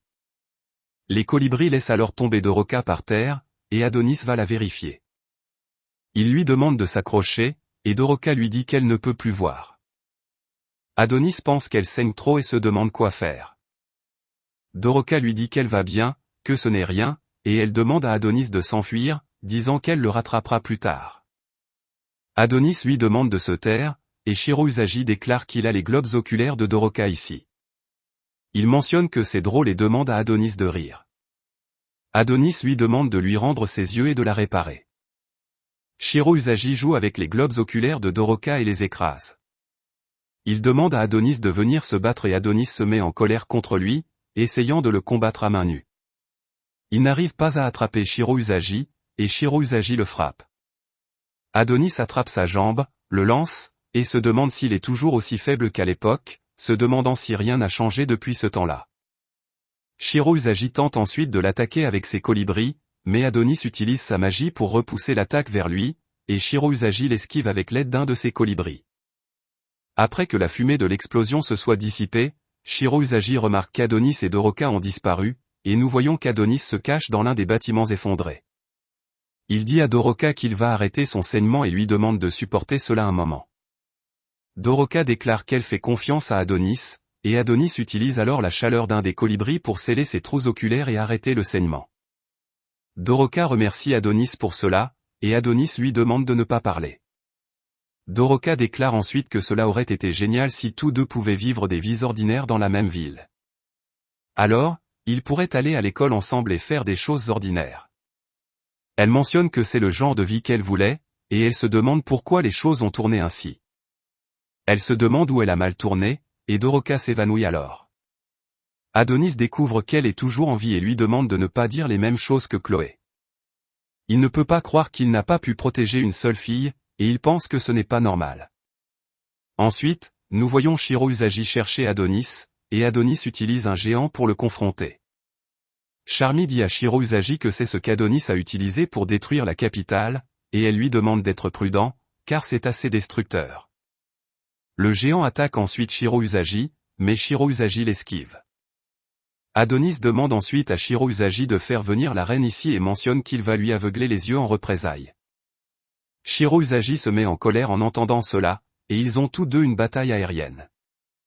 Shiro Usagi utilise ses colibris pour détruire le géant, et il parvient à dominer Adonis. Il marche ensuite dans les airs avec l'aide de ses colibris, se demandant si c'est tout ce qu'Adonis peut faire. Adonis équipe à nouveau son sort métamagique et tente d'attaquer Shiro Usagi, mais Shiro Usagi arrête son attaque avec ses colibris. Adonis tente d'utiliser un autre sort, mais Shiro Usagi le frappe, déclarant que la faiblesse de sa magie réside dans le délai entre l'écriture et l'activation. Il déclare que ce n'est que de la pseudo-magie et mentionne qu'Adonis devrait se blâmer d'être né humain. Adonis lui demande alors de réparer les yeux de Doroka, et Shiro Usagi déclare qu'Adonis devrait oublier ça, et il attaque Adonis avec une main géante faite de colibris. Ensuite, nous voyons Doroka parmi les décombres du géant, essayant de chercher Adonis. Elle ne peut pas voir où elle va et demande à Adonis de répondre à l'endroit où il est. Elle trébuche et tombe, pensant qu'elle ne peut pas trouver Adonis comme ça. Shiro Usagi imite alors la voix d'Adonis pour appeler Doroka, et Doroka lui demande s'il va bien. Shiro Usagi utilise ensuite sa propre voix, et Doroka découvre que ce n'est pas Adonis. Elle lui demande qui il était, ce qui est arrivé à Adonis, et nous voyons que Shiro Usagi tient Adonis par les cheveux. Doroka reconnaît la voix de Shiro Usagi, et Adonis lui demande de s'enfuir. Shiro Usagi jette ensuite Adonis, le frappe avec ses colibris et capture Doroka, la frappant. Il déclare que cela l'agace quand elle utilise la voix de la reine pour lui parler, et il pense que c'est bien qu'il ait changé son visage. Shiro Usagi mentionne alors qu'il a rencontré la reine par hasard, mais quand il a appris que le hasard était inévitable, il est devenu esclave de l'amour et a ressenti une joie qu'il voulait proclamer au monde. Il mentionne que pour lui, c'était comme si le moment de son destin était arrivé, et il déclare que le monde n'a pas besoin de deux sorcières identiques. Il mentionne que la mort d'Adonis est une harmonie prédéterminée, et Doroka déclare qu'elle ne sait pas de quoi il parle, mais que les sorcières sont censées être les ennemis de l'humanité. Elle lui demande de laisser Adonis tranquille, et elle mentionne qu'elle sait ce qu'il a fait, car elle a vu les gens fuir lorsque la ville était détruite. Mais cela s'est produit parce que les humains ont été ceux qui ont commencé les chasses aux sorcières. Elle voulait mettre fin à ces combats et croire que la vengeance n'était pas tout, mais maintenant elle n'est pas sûre que les humains devraient être pardonnés. Après tout ce qu'ils lui ont fait, elle ne croit plus que la vengeance est mal. Shiro Usagi la frappe, déclarant qu'il se moque de ce qu'elle a à dire. Il déclare qu'il veut simplement la tête d'Adonis, et Doroka mentionne qu'elle a simplement demandé à Shiro Usagi d'arrêter. Adonis demande alors à Doroka de lui jeter le sort d'amour, et il déclare qu'il est prêt à être sa marionnette si cela lui permet de bouger son corps.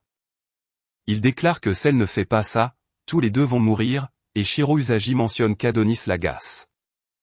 Il frappe Doroka et lui demande de ne pas gaspiller son temps à essayer de se défendre, et il va décapiter Adonis. Doroka accepte la demande d'Adonis et s'excuse de devoir utiliser sa magie sur lui de cette manière. Un faisceau de lumière jaillit d'Adonis, et il frappe Shiro Usagi. Il est entouré de sa magie, et le sort d'amour de Doroka lui fait voir les souvenirs de celle-ci. Nous voyons que chaque sorcière se moquait d'elle, lui disant que sa magie est obscène car elle lui permet de contrôler les hommes. Il se demandait pourquoi quelqu'un voudrait contrôler les humains et lui demandait de tenir sa magie de salope loin d'eux. Il lui demandait de ne pas parler aux humains de sa magie, car si elle le fait, chacun d'eux va penser que les autres sorcières sont aussi comme elle, et Doroka s'excusait auprès d'eux d'avoir une telle magie obscène. Adonis remarque même qu'Ophélia disait les mêmes choses sur sa magie, la qualifiant d'impure et vulgaire. Elle mentionnait que Doroka était une tache sur le genre des sorcières, et cela faisait penser à Doroka qu'elle était une sorcière vulgaire. Elle pensait qu'elle devait devenir une bonne sorcière, et Adonis déclare qu'il comprend enfin pourquoi Doroka est si désespérée d'être pure. Il mentionne qu'elle s'inquiète trop de tout, et il lui demande de l'utiliser sans aucune retenue. Il lui dit de ne pas s'inquiéter, car il ne tombera pas amoureux d'elle juste à cause d'un sort, et Doroka utilise son sort d'amour nommé Chute du Chevalier sur Adonis, lui disant qu'Adonis est désormais libéré des contraintes de la gravité, et personne ne peut plus l'arrêter. Toutes ses blessures se sont refermées, et ses os ne sont pas brisés. Elle mentionne que sa magie est illimitée, et Shiro Usagi ne peut pas croire que le sort d'amour puisse aussi faire cela. Doroka mentionne que personne ne peut battre Adonis maintenant, et Shiro Usagi essaie de fuir, mais Adonis l'attaque avec une lame magique, blessant Shiro Usagi. Shiro Usagi essaie alors de fuir, mais Adonis le rattrape facilement, et Shiro Usagi réalise que Doroka augmente la force magique d'Adonis avec la suggestion. Adonis attaque ensuite Shiro Usagi, et Shiro Usagi pense que sa force magique n'est pas la seule chose qui a augmenté. Adonis utilise alors sa force brutale pour déchirer l'un des bras de Shiro Usagi, et il déclare que ses mains doivent être punies car elles ont blessé sa princesse. Il déchire également l'une de ses jambes en disant que cette jambe a souillé sa princesse, et Shiro Usagi demande à Adonis d'attendre 1 minute, mais Adonis ne l'écoute pas. Il utilise sa magie d'invocation de style écrit. Il mentionne que même les os de Shiro Usagi ne vont pas rester une fois qu'il en aura fini avec lui, et Adonis invoque alors un sort à grande échelle. Doroka remarque qu'il a commencé à neiger, et Adonis mentionne que Chloé a déjà utilisé ce sort pour mettre fin à une sécheresse centenaire. Il lui a promis qu'il n'utiliserait ce sort que pour protéger un autre, et Adonis utilise la magie appelée le rituel de la ruine. Shiro Usagi tente de l'arrêter en utilisant plusieurs de ses colibris, mais le sort d'Adonis parvient à tous les geler. Il les détruit, et Shiro Usagi demande à Doroka d'arrêter Adonis. Il se demande si elle veut mourir avec lui, car un corps humain ne peut pas supporter ce sort, et Doroka mentionne que tout va bien, car Adonis ne va pas geler car il est entouré de flammes ardentes. Shiro Usagi ne peut pas croire qu'elle a utilisé la suggestion pour déclencher un incendie, et il pense que cela n'a pas de sens. Shiro Usagi tente ensuite d'attaquer Adonis, mais ses mains gèlent au milieu de l'attaque, et le sort d'Adonis s'active complètement. Shiro Usagi commence à geler, et il pense que cela ne devait pas se passer comme ça. Charmy utilise son drone pour dire à Shiro Usagi de s'enfuir, mais il ne peut pas courir, car il est figé sur place. Adonis détruit alors aussi le drone, et la scène passe aux terres désolées, et nous voyons que les habitants ressentent soudainement un frisson. Ponch le ressent aussi, et il remarque une tempête de neige qui se dirige vers eux. Il dit aux autres de se mettre à l'abri, et ils se demandent ce qui se passe. Ils écoutent Ponch, et bientôt la tempête de neige entoure toute la région. Pendant ce temps, au département du renseignement, Charmy découvre qu'ils ont perdu le contact visuel avec leur drone et ne peuvent pas surveiller le combat. Ils découvrent que leur satellite météorologique détecte une baisse soudaine de la température, et ils ont également perdu les signes vitaux de Shiro Usagi. Ils déclarent qu'ils ne peuvent plus confirmer s'il est mort ou vivant, et ils passent à l'image satellite. À travers l'image satellite, Charmy remarque une tempête de neige sur une grande partie de la Terre, et elle se demande ce qui se passe. Oz arrive alors là-bas, et il pense que c'est pourquoi le Bureau de la Sécurité nationale a eu tant de problèmes avec Adonis. Il pense que abattre l'apprenti de la sorcière ne va pas être facile, et nous voyons ensuite que les terres désolées sont recouvertes de neige. Les habitants pensent qu'il fait froid, et ils mentionnent que cela ne neige jamais ici. Ponch se demande si Adonis et Doroka vont bien, et nous voyons ensuite Adonis et Doroka se serrant l'un contre l'autre. L'esprit de Chloé vient alors là-bas, et elle utilise un sort pour dissiper la tempête de neige autour d'Adonis et Doroka, et Adonis pense qu'il a promis à Chloé de n'utiliser sa magie que pour protéger quelqu'un. Chloé s'en va alors, et Doroka reprend conscience. Elle remarque qu'elle porte quelque chose comme une armure, et elle se demande si Adonis l'a protégée. Adonis appelle Doroka princesse, et Doroka remarque que le sort d'amour a affecté Adonis. Elle dissipe le sort, vérifie le pouls d'Adonis, et elle est heureuse de savoir qu'il est en vie. Shiro Usagi déclare alors que tous deux ressemblent à la jeune reine et à lui, et il demande à Doroka de dire à la reine qu'il a échoué à acquérir l'incarnation, mais qu'il a fait de son mieux. Shiro Usagi se flétrit ensuite avec la glace qui l'emprisonne, et il pense que peut-être dans un autre monde, il pourrait être avec la reine. Doroka remarque ensuite qu'Adonis s'est réveillé, et il mentionne qu'il va réparer les yeux de Doroka. Nous voyons ensuite la reine faire son jogging matinal dans la capitale de Rhodia, et les citoyens sont surpris de la voir, essayant tous d'apercevoir son passage. Où qu'elle aille, les citoyens sont heureux de la voir, et même les médias viennent capturer son jogging matinal. Dorothea retourne ensuite au palais, entre après avoir souhaité un bonjour aux citoyens. Un soldat lui demande si elle est retournée en ville, et il déclare qu'elle ne devrait pas sortir seule. Dorothea mentionne qu'elle n'est pas en danger, car tout le monde l'aime, et elle se demande s'ils ont reçu une réponse des couronnes, car elle en a assez d'attendre. Le soldat déclare qu'il va leur envoyer un message, demandant une réponse, et Dorothea mentionne qu'il devrait leur dire que s'ils n'écoutent pas sa demande, elle déclarera la guerre contre eux. On nous montre ensuite plusieurs villes à travers le monde, que la reine appelait couronne. La scène coupe alors à Adonis prêtant une couverture à Doroka à cause du froid, et Doroka le remercie, mais Adonis déclare qu'il n'y a pas besoin de remerciements car ce froid est de sa faute. Doroka mentionne qu'il a raison, et elle s'excuse ensuite auprès d'Adonis d'avoir jeté son sort d'amour sur lui. Elle mentionne qu'elle a utilisé le sort pour diriger ses sentiments pour Chloé vers elle-même, et Adonis lui demande de ne pas s'inquiéter, car c'est lui qui lui a demandé de le faire. Il mentionne que c'est parce que ce foutu lapin était vraiment fort, et il ne pouvait pas le battre en combat loyal. Il mentionne qu'il est responsable d'avoir sous-estimé sa force, et Doroka essaie de dire quelque chose, mais Adonis l'interrompt et lui demande de relever sa frange. Elle demande à Adonis si ses yeux sont moches, et Adonis mentionne qu'il est responsable de cela aussi, et Doroka s'excuse. Adonis mentionne que Doroka a prononcé le mot désolé 15 fois maintenant, et il déclare qu'il commence à comprendre que Doroka est maladroite, facilement effrayée et un peu gênante. Doroka pense que c'est méchant, et Adonis mentionne malgré tout cela, il croit que sa gentillesse est réelle. Il mentionne qu'il retirera le fait de l'avoir traité d'hypocrite, et il lui demande de partager sa gentillesse avec lui. Il mentionne qu'elle aura du mal si elle ne se renforce pas, et il utilise ensuite des bandages pour cacher ses yeux blessés. Doroka mentionne que cela ressemble à Adonis qui la tient, et Adonis la frappe, lui demandant de ne pas aller trop vite. Il mentionne que Chloé est la seule pour lui, et il déclare que son sort d'amour n'a eu aucun effet sur lui. Il mentionne qu'ils n'ont aucune raison de rester ici, et il déclare qu'ils partiront une fois qu'ils auront emballé leurs affaires. Ils partent ensuite emballer leurs affaires, et en chemin, Doroka glisse. Adonis lui prend la main pour la soutenir car le sol est glissant, et il mentionne qu'une sorcière idiote lui a dit qu'ils devraient se soutenir mutuellement. Doroka est d'accord avec cela, ils emballent leurs affaires et avancent. Par ailleurs, nous voyons que Yuki a enfin repris conscience après son long sommeil, mais elle est devenue un cyborg maintenant, et elle déclare qu'elle va être celle qui tuera Adonis et vengera son frère. Pendant ce temps, Doroka dit à Adonis qu'elle sait maintenant que la vengeance n'est pas mauvaise, et Adonis mentionne que ce n'est certainement pas le cas. Merci d'avoir regardé l'intégralité de la série. N'oubliez pas de liker et de partager la vidéo si vous l'avez appréciée, et assurez-vous de cliquer sur le bouton d'abonnement et d'activer la cloche de notification pour continuer à recevoir de nouvelles mises à jour de récapitulation d'animes.